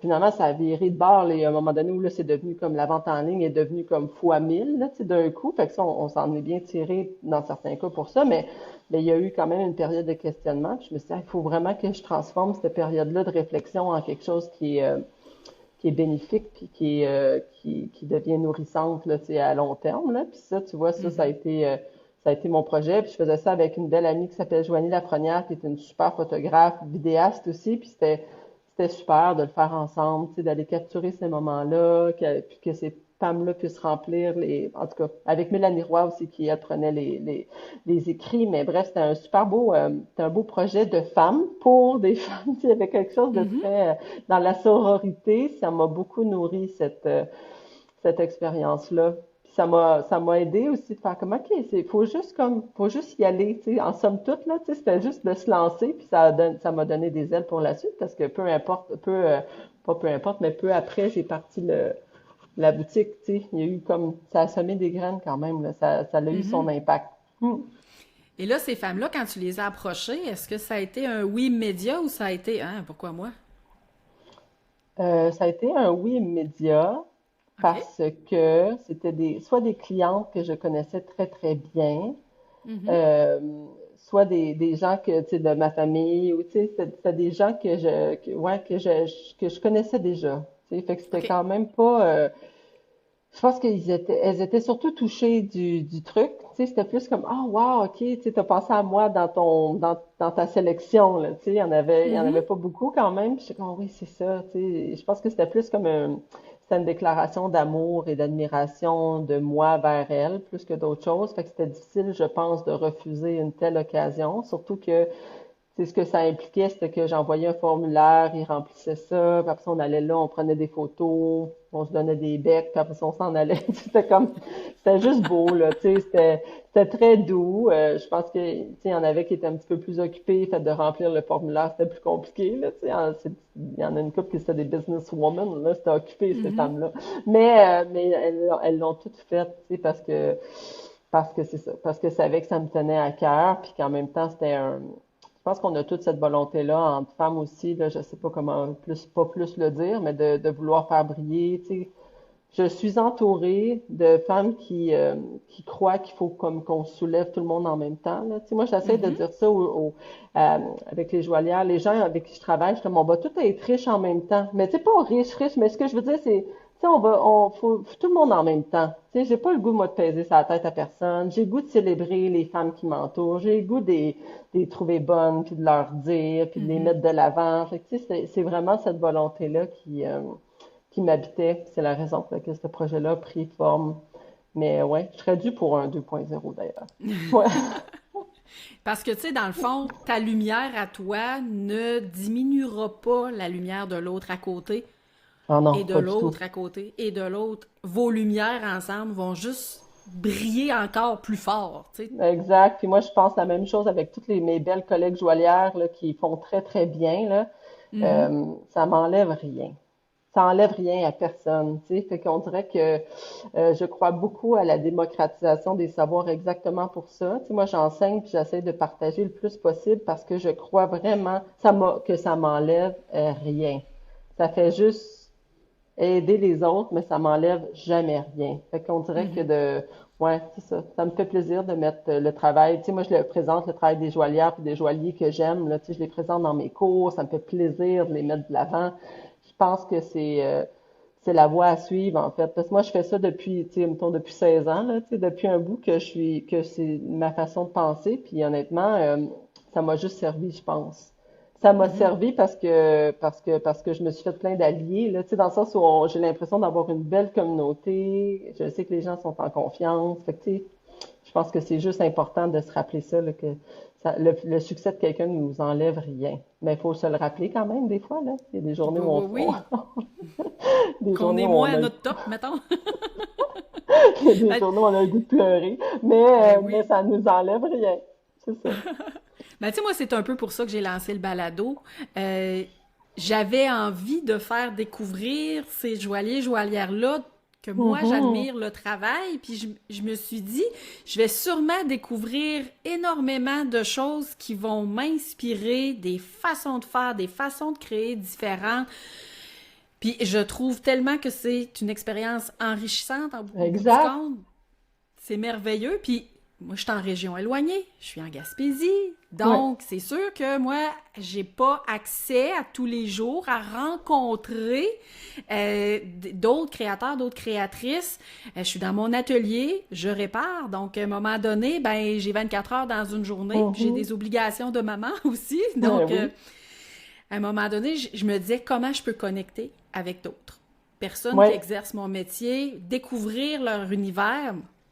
Parce que j'allais sur les sites internet des personnes que je suivais et je regardais. Moi, mes sections préférées, c'est les à propos. Ouais. Je C'est découvre les cool. parcours, ils ont passé par où, les ateliers, les ci, les ça. Mhm. Moi, je trouve ça fascinant. Ça a toujours été. Puis là, maintenant, je me suis dit, ben, pourquoi ne pas faire un projet avec tout ça? Puis Ben regarde, oui, c'est c'est une bonne merveilleux, là. idée. On fait Mhm. des C'est belles une belle rencontres. idée. Exact. Une très belle idée. Et là, j'aimerais qu'on parle, Gabrielle, de la réalité des artisans. Oui. L'année dernière, t'as animé le balado Objet commun réalisé par Oui. Quartier Artisan, où tu avais la possibilité d'explorer la réalité des artisans, artisanes, tous milieux confondus. Alors, comment ce projet-là est arrivé dans ta vie, première des choses?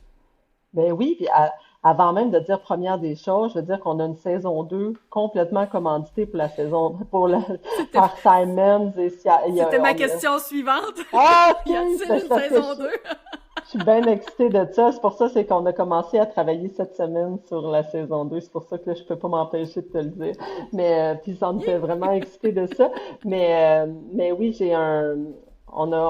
comment c'est né? En fait, moi, je rêvais de faire ce projet-là. Sarah Giroir, qui est une directrice absolument extraordinaire de Quartier Artisan, pour vrai, Mhm. elle est géniale.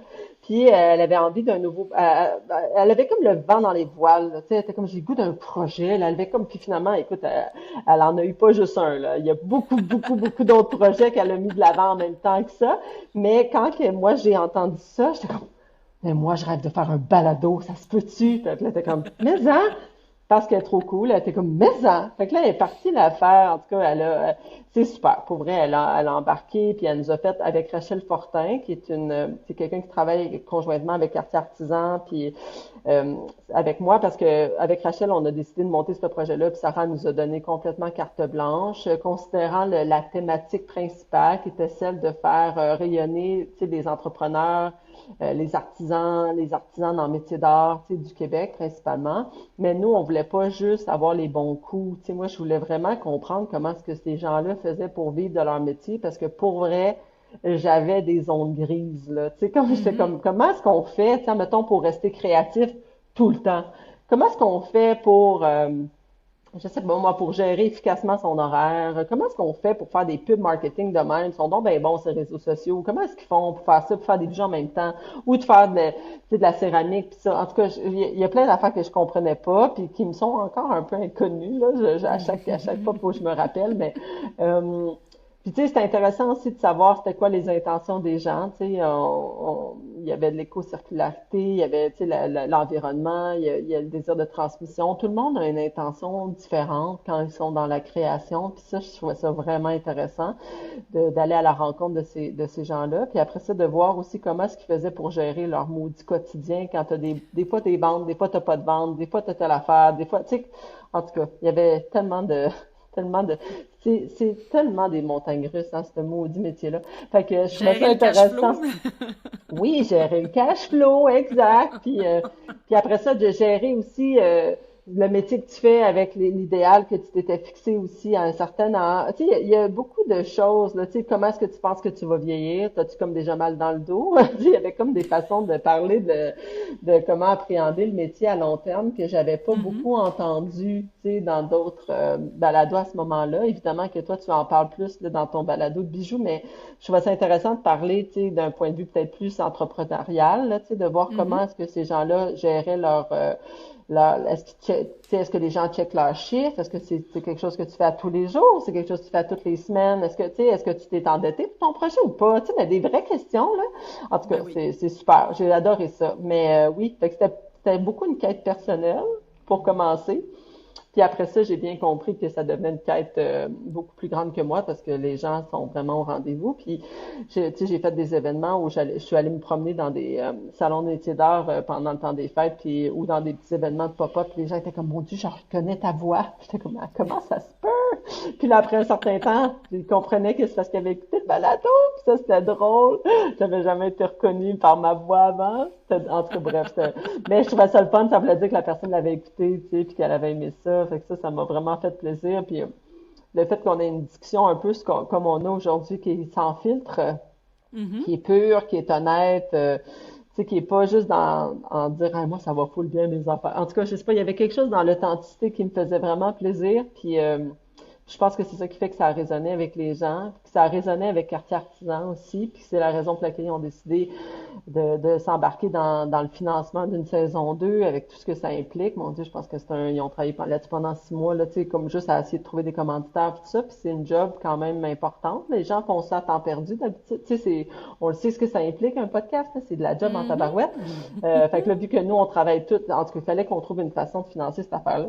Mais bref, ouais, c'est cool. Fait que, tu sais, ça nous a permis de faire un truc qui est non seulement le fun à l'oreille, mais qui est beau aussi visuellement, parce on se déplace dans les ateliers des gens, puis Fait qu'on voit un peu le milieu de travail, on voit, tu sais, la relation que j'ai avec les gens, là, tu sais, souvent c'est drôle, c'est le fun, puis des fois il y a des chiens qui embarquent, des bébés, tu sais, on a tout vu, puis la saison 2 va vraiment être cool, parce qu'on a vraiment on a une belle sélection, là, avec des super beaux angles de discussion qui vont vraiment être cool. Mhm. Et là, dans la saison 1, les découvertes que tu as faites, est-ce que tu as eu des surprises par rapport à la réalité des artisans, artisanes que tu as rencontrés versus ton parcours à toi, ce que tu as vécu? J'ai-tu des surprises? Eh non, je pense que ma plus grosse surprise, ça a été de réaliser qu'on vivait tout un peu la même affaire. On dirait que j'avais tendance, en fait, moi j'ai tendance à faire ça un peu, là, mais tu sais, j'avais tendance à mettre certaines personnes sur des piédestals, là, tu sais, j'étais comme, ah, elle, Mhm. ça, elle, là, tu sais, je vais aller chercher toutes mes réponses avec cette personne-là, là, clairement, là, elle sait tout.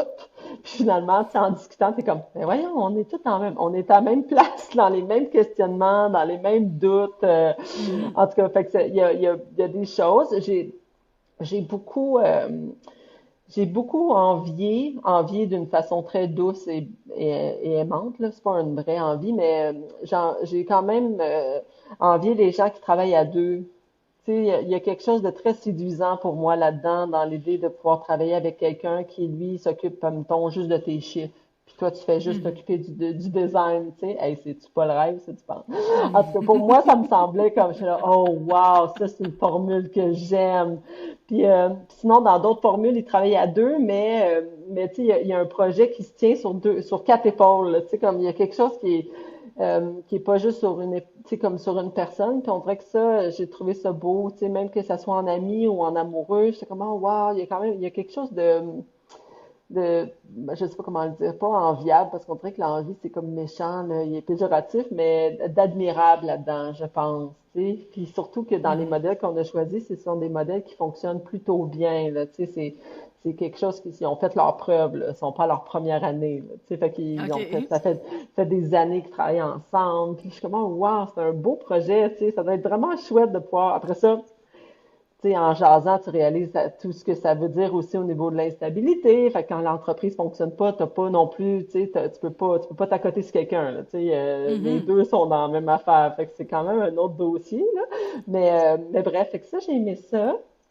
Puis après ça, j'ai aimé aussi voir comment les gens étaient bien organisés. Tu sais, une Noémie Vaillancourt, là, de Noémia, là, mon Dieu, que c'est bien organisé, cette belle humaine-là. Là, tu sais, elle planifie ses choses. C'est très doux. C'est un parcours doux. Moi, je suis plus comme...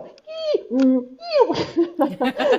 on dirait que je suis comme, OK, tu sais, faut tout le temps que ça soit un peu intense. Puis là, je suis comme, oh, wow, c'est trop cool de voir un processus qui est doux. Tu sais, juste doux, puis qui est efficace fois 1000, mais très doux. En tout cas, ouais, j'ai aimé ça. Je suis là, OK, ça peut être autrement quand même, là. Tu sais, t'es pas obligé d'être à 100 000 à l'heure tout le temps. Fait que ça j'ai beaucoup aimé. En plus, elle a son atelier dans la petite maison dans les arbres, là. Tu sais, c'est vraiment chouette.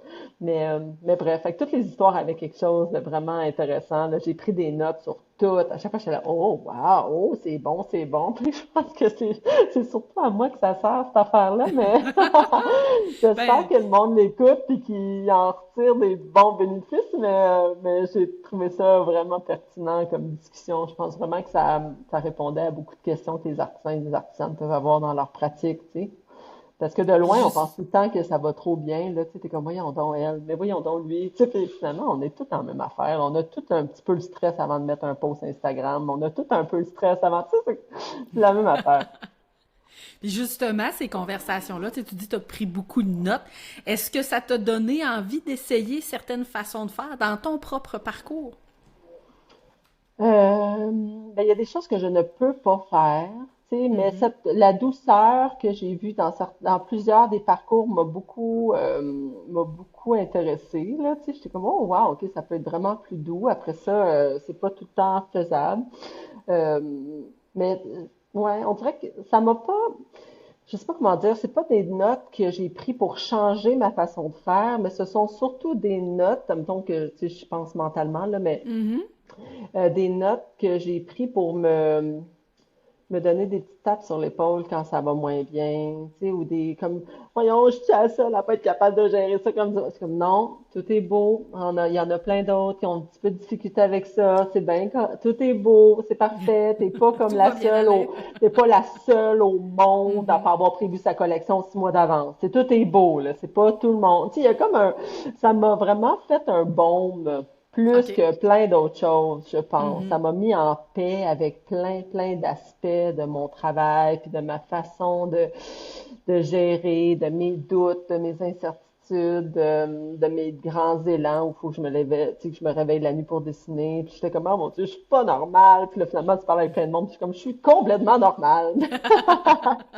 Mais tu sais, il y a comme, en tout cas, ouais, fait que c'est surtout ça, je te dirais que ça m'a apporté parce que c'est, honnêtement, tu sais, le scoop là, de cette affaire-là, c'est que on est jamais vraiment arrivé avec des réponses claires. Dans le sens où, tu sais, c'est comme, comment est-ce qu'on fait ça?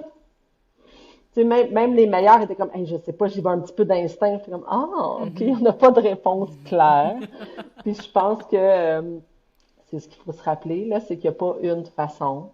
Il y a Mhm. plein de façons. Puis, tu sais, moi, ça, je me le rappelle beaucoup, là. Il n'y a pas une façon.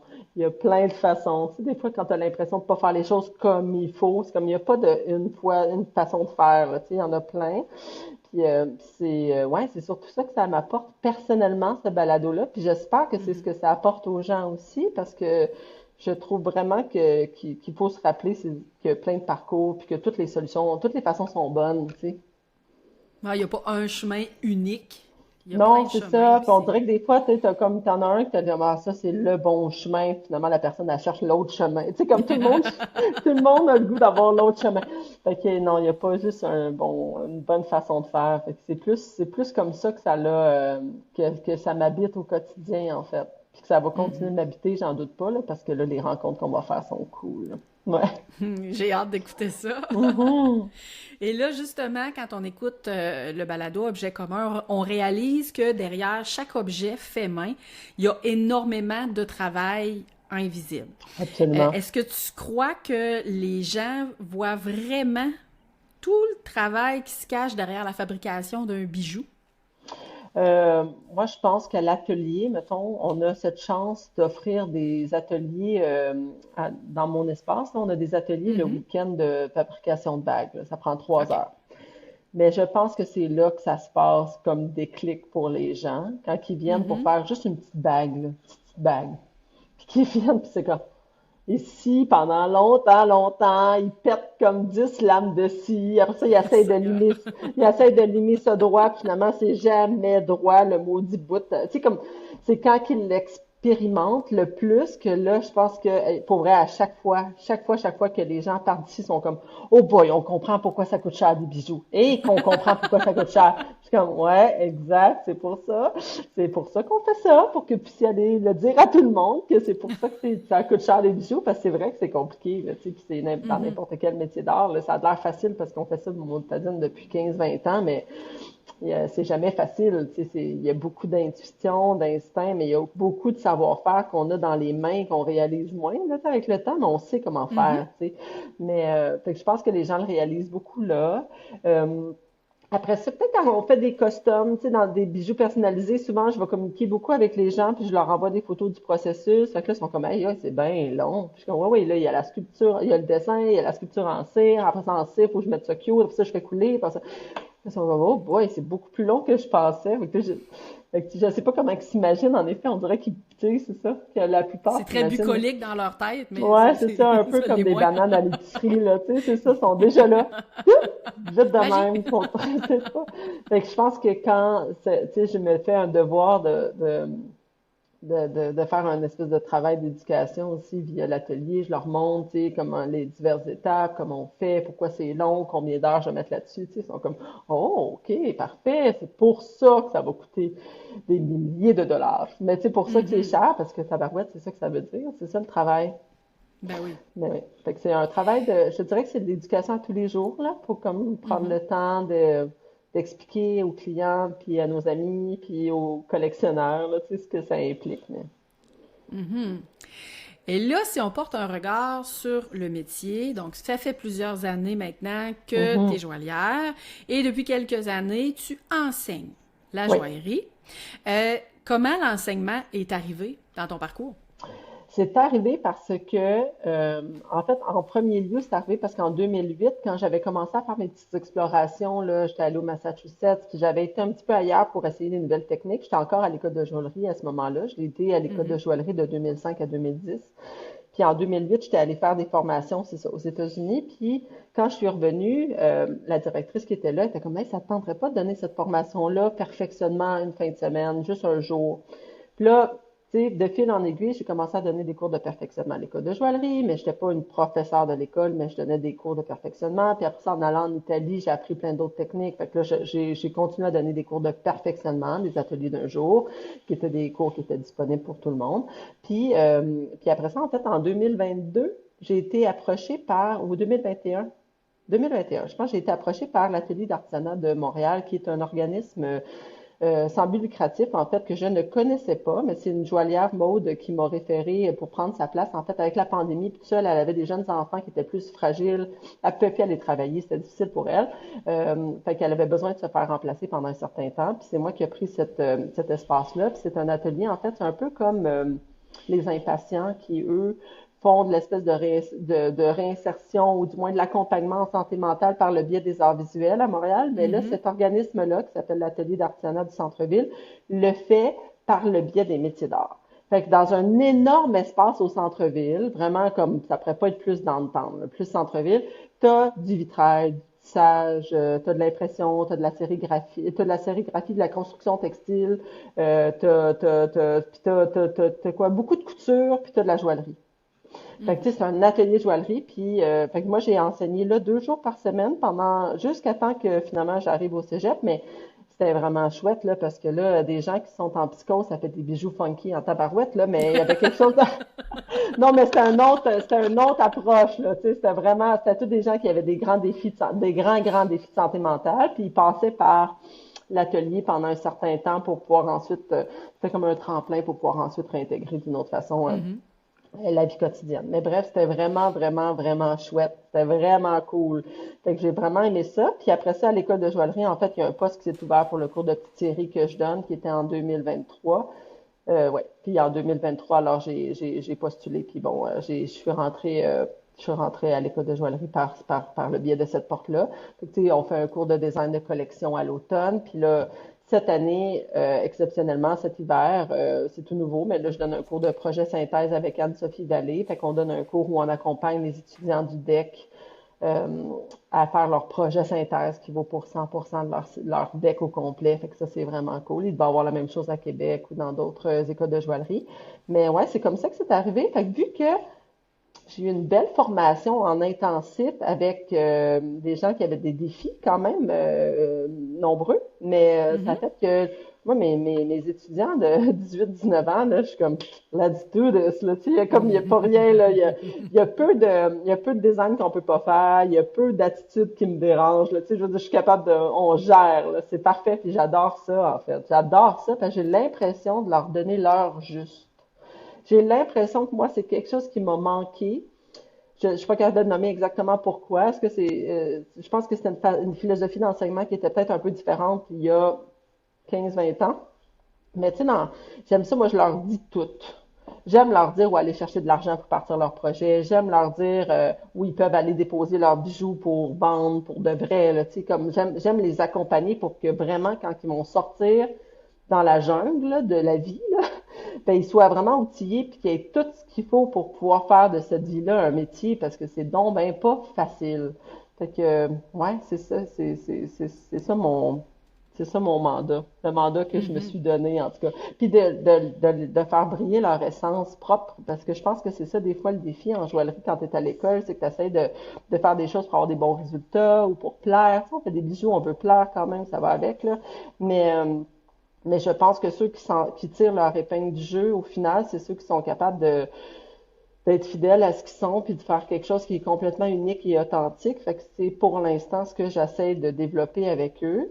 tout en leur faisant penser à leur carte d'affaires, à leur enregistrement, à leur marque de commerce, comme tous ces petits détails-là, là, autour. Mhm. Mais ouais, c'est un peu ça c'est ça le défi avec l'école. Puis c'est le fun. De toute façon, c'est cool, ça fait du bien d'être entouré de jeunes qui confrontent ta façon de penser, ta façon de voir les choses, les designs aussi. C'est comme, OK, on est ailleurs, j'aime ça. C'est parfait. Mhm.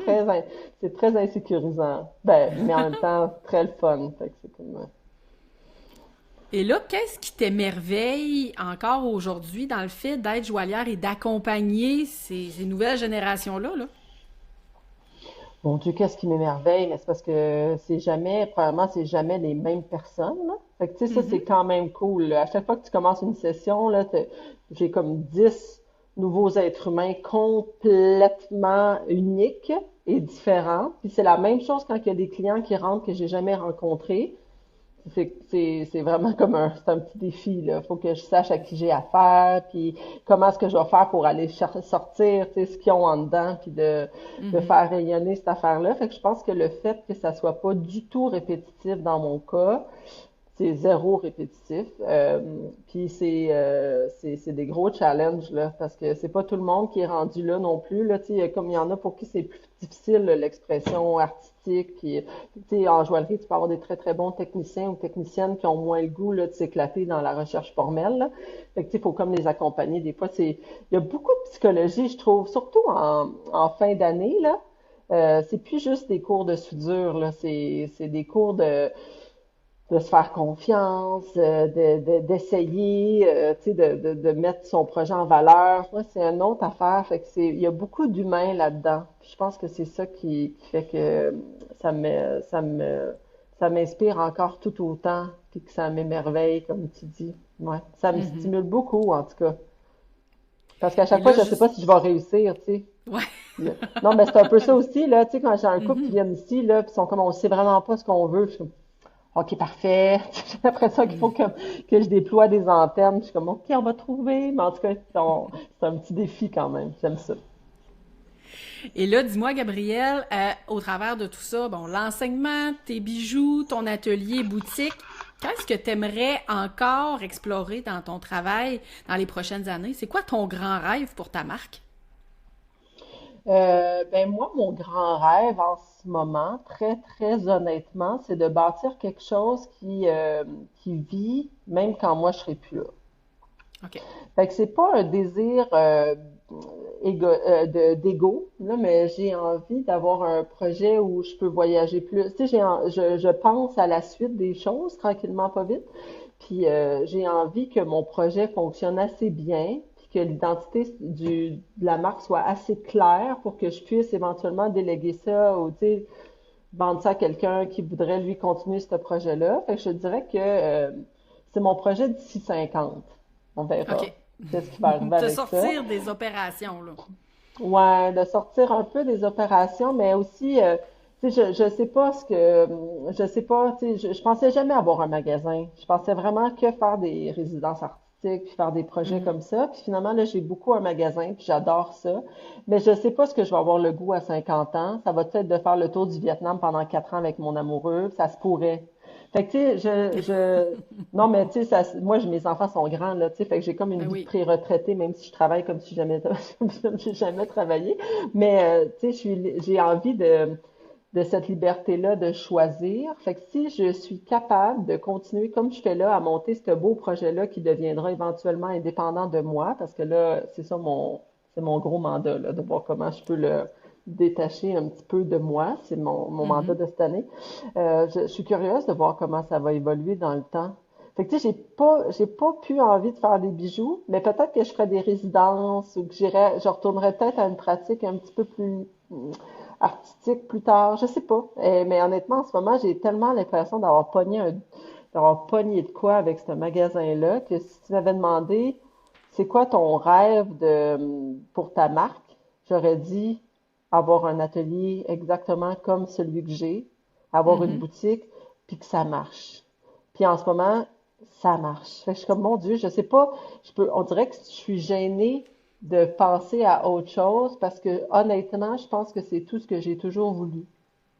C'est un peu particulier, mais fait qu'on dirait que la seule chose qui me vient, c'est de penser à ma retraite, m'amener. Mais tu sais, on dirait que je suis comme, mais je suis pas rendue là pantoute, là. J'ai pas du tout Mhm. envie de plus faire des bijoux, là. C'est l'affaire que j'aime le plus au monde. Fait que c'est difficile pour moi, mais ouais, j'ai l'impression, tu sais, on dirait qu'en ce moment, j'ai juste le goût que ça continue. J'aimerais être meilleure pour organiser mon temps, pour avoir plus de temps de création. Tu sais, il y a comme plein de petits trucs qu'il faut que je mette au point parce que Mhm. j'ai le nez partout, mais honnêtement, je pense que j'ai vraiment pogné quelque chose là, avec cet espace-là qui est pas mal où je voulais être, je pense. Mhm. Je me verrais pas ailleurs. Il n'y a pas une OK. exposition internationale ou une place dans un musée ou dans une galerie qui me donnerait le sentiment que j'ai en ce moment quand je pète mon entrée devant ma petite boutique. J'ai vraiment pogné de quoi, là, tu sais, Mhm. que j'avais jamais expérimenté avant. Tu sais, le fait que je marche pour aller à ma maison, tu sais, comme les enfants viennent me faire coucou de temps en temps, je connais tout le monde qui passe dans la rue, pour vrai, puis tu sais, j'organise plein de choses, là, on organise des événements pour Noël, on organise des trucs. Ouais, ça me nourrit beaucoup. Je pense que dans la vie qu'on mène en ce moment, puis dans le monde qui est un petit peu plus tough, c'est, ça a été une solution pour moi que de m'enraciner dans ma communauté. On dirait qu'au sinon, je ne sais plus pourquoi je fais des bijoux. Si c'est juste pour Mhm. faire de l'argent puis des bijoux. Tu sais, il y a comme un moment donné où ça marche pas pour moi dans ma tête puis dans OK. mon cœur, là, tu sais, ça me rend malheureuse. Fait que si je suis capable de faire quelque chose qui a cet impact-là, puis je le vois, l'impact que ça a, je suis comme, OK, wow, c'est ça. Je pense que c'est juste ça. Mais j'ai été chercher très loin ce sentiment-là que j'ai finalement trouvé à 6 minutes à pied de chez nous. Mais tu sais, c'est des fois, hein, c'est le chemin A à B passe par Z, là. Tu sais, c'est comme, wouhou! Mais ouais. C'est un passage obligé qu'on dit, hein, pour te Ouais, ramener. c'est ça. Ouais, peut-être. Puis après, tu sais, il y a des gens pour Mhm. qui ça ferait pas de sens, pas en tout ce qui se passe pour moi en ce moment, là, tu sais, mais j'adore ça.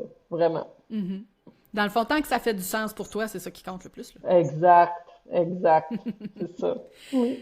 Et là, Gabrielle, j'aimerais savoir si tu pouvais parler à la Gabrielle que tu étais à tes tout débuts dans le Ouais. métier, Mhm. qu'est-ce que tu lui dirais pour l'aider à traverser les premières années? Eh boy. J'ai quelque chose, mais j'essaie de voir si j'ai autre chose. Euh, non, mais ce que je voudrais lui dire, c'est quelque chose qu'il faut que je me répète encore aujourd'hui, mais c'est de faire confiance. Puis de OK. faire des choses, tu sais, puis on le voit tout le temps, là, il y a toutes les grandes femmes de pouvoir le disent une année, là, à quel point il faut que tu focuses sur tes affaires, puis que tu arrêtes de regarder sur les autres. Puis, euh, mais vraiment, je pense honnêtement et sincèrement que si on fait un travail qui est juste, puis qui est aligné avec ce qu'on veut faire, immanquablement, c'est comme si ça fait son chemin, tu sais. Puis Mhm. ce que j'aurais le goût de dire aussi, c'est que ça va bouger, mais que c'est correct, puis que la vie, c'est pas juste un long fleuve. Tu sais, comme c'est pas tout le monde qui a juste une carrière dans une affaire, là, tu sais, c'est correct que ça change selon les besoins, puis de pas trop se battre avec ça, parce que je me suis beaucoup battue en début de parcours contre le fait que ça change. Tu sais, j'ai fait des collections, mais j'ai été quand même déçue d'avoir à le faire. Je pensais avoir manqué ma carrière d'artiste parce que finalement, je faisais des collections plus accessibles. J'avais l'impression d'être vendue parce que je faisais des bijoux moins chers. Tu sais, en tout cas, il y a eu plein de trucs où je me suis dit, ah, je suis en train de scraper mon affaire, je suis en train de nuire à mon brand, je suis en train, en tout cas, tu sais, tous ces questionnements-là, là, tu sais, qui font que Mhm. tu as l'impression que tu gaffes à chaque fois, alors que ce que j'aurais le goût de dire, c'est que tu peux pas te tromper si tu es aligné avec ce que tu penses vraiment, tu sais, puis Mhm. que tes réponses vont venir, ça peut pas, puis les gens vont te suivre. C'est Mhm. ça, en fait, la plus belle chose, je pense. Si j'ai à regarder les 16 dernières années, je suis comme, mon Dieu, mais les gens ont suivi. Eh ben, des pièces en bois. Eh ben, des pièces en... Tu sais, comme ça a toujours... Ah, elle a un magasin. Oh, oh, oh, tu sais. Puis après ça, s'il y en a qui n'ont pas suivi, ben honnêtement, je m'en rends pas compte, puis ça me dérange pas en tout, pas en Mhm. tout. C'est comme ça, c'est la vie, c'est beau, tu sais, ça bouge. Mais ouais, le rester malléable, puis le faire confiance, c'est surtout ça, en fait. Je l'ai faite, mais je faisais pas confiance. Tu sais, je l'ai faite parce que la petite voix était plus forte que tout, mais je l'ai faite chétive en maudit. Là, j'étais comme, Avec le pied alors, sur le puis break. Ah, puis ça a été, honnêtement, ça a été la même affaire quand j'ai ouvert ici. Là, je veux dire, ça a coûté une fortune, ce projet-là. J'avais l'impression que je serais obligée de vendre un enfant. Tu sais, puis je me suis dit, mon Dieu, mais quelle idée de merde. Mais pourquoi j'ai fait ça? Ah, oh mon Dieu Seigneur. En tout cas, mais au final, c'était une belle idée, tu sais. C'était une super idée. C'était un éclair de génie. Mais j'ai eu très peur. Mais c'est que je pense que des fois aussi, on se permet pas plein de choses parce qu'on a très peur. Puis dans les dernières années, j'ai fait beaucoup de choses qui me faisaient très, très peur, là, tu sais, qui t'empêchent de dormir un peu, là, tu sais, c'est pas le fun.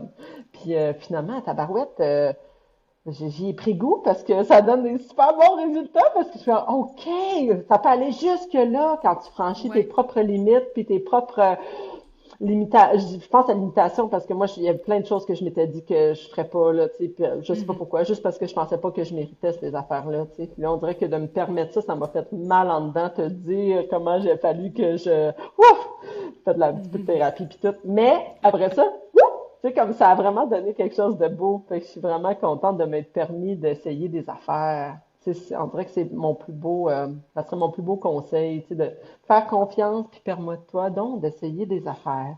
C'est pas grave, tu sais. Ouais. J'adore ça, ce que tu dis. Ouais. Euh, maintenant maintenant qu'on connaît, que tu nous as fait découvrir ton histoire de bijoux, j'aimerais savoir qui souhaiterais-tu me faire découvrir? Quelle histoire de bijoux t'aimerais me faire découvrir? Oh, wow! Mon Dieu, mais attends, j'en ai plein d'histoires de bijoux tellement merveilleuses. Est-ce qu'on parle de quelqu'un qui aurait beaucoup d'histoires, tu sais, quelqu'un qui a beaucoup de vécu, qui le fait depuis longtemps, ou tu sais, comme... Écoute, comme tu veux, que ce soit des personnes dont tu admires le travail et tout, moi je suis ouverte à toutes les histoires de bijoux. Là. J'ai plein de saisons à venir pour le balado, là, donc. Ben, j'en ai plusieurs, mais j'en ai deux qui me viennent en tête. J'en ai Mhm. une qui est une histoire de la relève qui s'appelle Pauline Garcia. C'est une étudiante, en fait, que j'ai au DEC, mais c'est une étudiante que je pourrais qualifier de senior, dans le sens où tu sais, elle a une vie avant, où elle a fait le tour du monde, vraiment comme littéralement le tour du monde. Puis elle a Mhm. toujours fait des bijoux, toujours, toujours, toujours, toujours. Puis finalement, elle est revenue au Québec avec sa famille. Puis là, elle prend un cours de deck, là, tu sais. Puis moi, je l'ai comme étudiante finissante, mais tu sais, elle a une collection, elle a déjà, tu sais, ça bouge son affaire, puis tout, mais elle a toute une histoire qui porte toute sa création de bijoux. Puis je trouve ça vraiment, vraiment, vraiment intéressant de voir à chaque fois comment elle a rechoisi ce médium-là à travers toutes les années, puis à travers tous les Mhm. pays. Puis tu sais, c'est vraiment une super histoire. Puis c'est cool aussi de penser à, tu sais, il y a Madeleine Dansereau qui avait quand même commencé à faire des bijoux à 47 ans. Là. Tu sais, moi, je sais que cette donnée-là dans ma vie, elle a été vraiment importante parce que quand je suis retournée à l'école à 23 ans, puis que les filles avaient 18, 19, là, principalement des filles dans mon cas, mais il y avait des garçons aussi, mais je me sentais vieille, là, mais vieille, vieille, vieille. Là. J'avais l'impression d'avoir 60 ans. Là, tu sais, j'avais vraiment une vie différente. Puis de connaître le parcours de Madeleine Dansereau, puis de voir comment elle avait ensuite parti l'école, puis tout ça, après avoir fait son cours à 47 ans, je m'étais dit, oh wow, ok, fait que tu peux vraiment commencer tard, là, tu sais, puis quand même lui donner tout l'amour que tu as, puis y aller, puis faire une carrière, puis un nom dont on parle encore aujourd'hui, tu sais.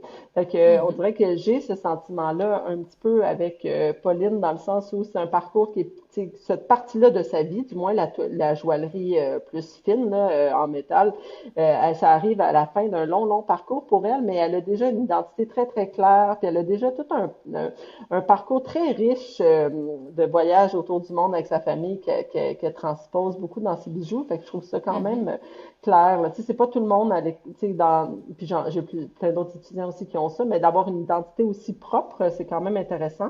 Puis sinon, moi j'ai un super collègue là, de joaillerie que j'avais interviewé avec Objet commun, mais tu sais, qui est vraiment le fun, Alexandre, qui est vraiment Alexandre Bergeron, qui est très, très intéressant à écouter parce que il n'y a pas d'études en joaillerie, ou du moins si peu, là, on parle d'un petit nombre d'heures, là, Mhm. mais son approche du métier est très différente. Puis il y avait quelque chose, moi, tu sais, dans la façon de juste y aller, lui, il avait décidé d'y aller tout en or, puis il était comme moi, je vais y aller tout en or. Puis je disais, mais voyons donc, tu fais 2 bagues, puis tu y vas tout en or, là, pour ta prochaine collection, là, je trouvais ça audacieux à mort. Puis il a fait ça, puis maintenant, mon Dieu Seigneur, on compte même pas le nombre de bagues en dents qu'il vend par semaine, là, tu sais, il y a une identité très, très propre, une démarche Mhm. vraiment différente de la mienne dans la mesure où tu sais, lui, il fait ses pièces, puis les gens achètent les pièces qu'il veut. Tu sais, c'est un autre, OK. dans l'échange, c'est très différent, mais quand même, Mhm. c'est vraiment intéressant. Puis sinon, si je peux en nommer une autre, Maxime, Maksym, Maxime, elle a vraiment su changer. Elle faisait des collections, elle, principalement en argent. C'est quelqu'un qui est allé à l'école de joaillerie un petit peu, genre 2 ans après moi. Je pense qu'elle a gradué ou 3 ans, peut-être plus.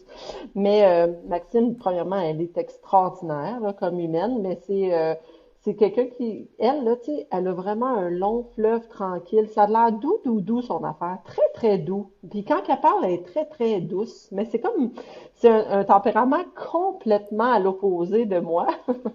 Mais je l'admire beaucoup dans sa façon d'avoir fait son chemin. Puis on dirait que toutes ses décisions sont réfléchies. Puis là, elle fait beaucoup de bijoux de mariage, mais c'est super. Puis ça fonctionne vraiment, vraiment bien, son projet. Mais vraiment, vraiment bien. Mais tu sais, elle est très claire aussi. Elle veut pas de boutique en présence. Tu sais, elle veut pas avoir à dealer avec tout ce monde-là. Elle aime ça quand les gens viennent à l'atelier. Mais elle a vraiment une belle démarche. Ça vaut la peine que tu ailles voir. Je pense que c'est intéressant.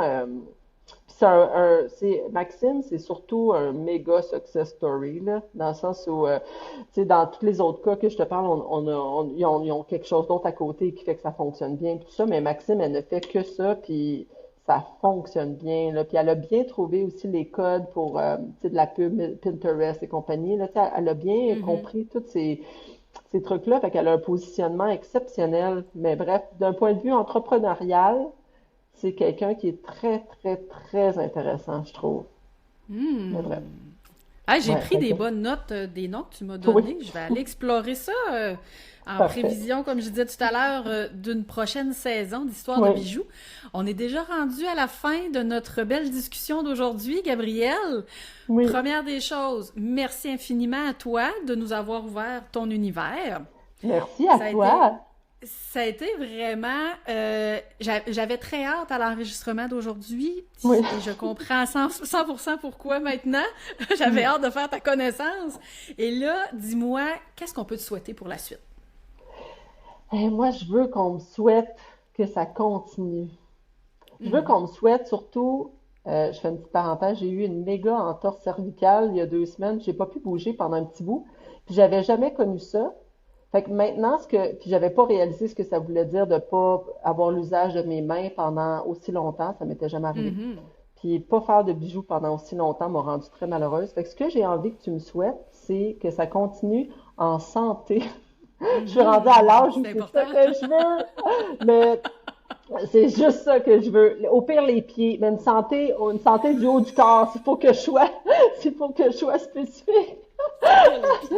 Oui, oui, T'en c'est as ça. besoin pour ton Ouais, mais fantôme de ton pied. oui, je vais trouver des solutions, mais de pas pouvoir travailler avec mes mains, là, pour vrai, ça m'a rendu complètement coucou, là. Je pensais pas passer à travers. Fait que, bref, c'est ce que je veux. Mais pour l'instant, écoute, ça serait difficile de vouloir plus, là. Ouais, je me souhaite juste ça. Puis Ben, de savourer chaque seconde de tout ce qui se passe en ce moment. C'est ça mon souhait. ben écoute, c'est ce qu'on va te souhaiter. Merci. Santé. Ben écoute, je vais te souhaiter la santé complète du corps. On va y aller général pour être sûr. Et on va te Parfait. souhaiter de savourer justement chaque Ouais. instant. Merci, comme je te disais tout à l'heure, merci encore une fois de ton ouverture et de toute Oui. ta belle énergie. C'est vraiment génial. Merci aux gens qui écoutent le balado Histoire de bijoux, hein, pour avoir découvert notre invité d'aujourd'hui. Et on se dit à très bientôt dans une autre histoire de bijoux. À bientôt. Tu as aimé l'épisode d'aujourd'hui et tu as envie d'en apprendre davantage sur mon univers à moi? Eh bien, je t'invite à t'abonner à cette chaîne et en plus de me suivre sur mes différents réseaux sociaux. De cette façon-là, tu ne vas rien manquer des prochains épisodes d'Histoire de bijoux et en plus, ça va me faire plaisir de te faire découvrir mon métier, qui est la bijouterie-joaillerie. Alors, je te dis à très bientôt!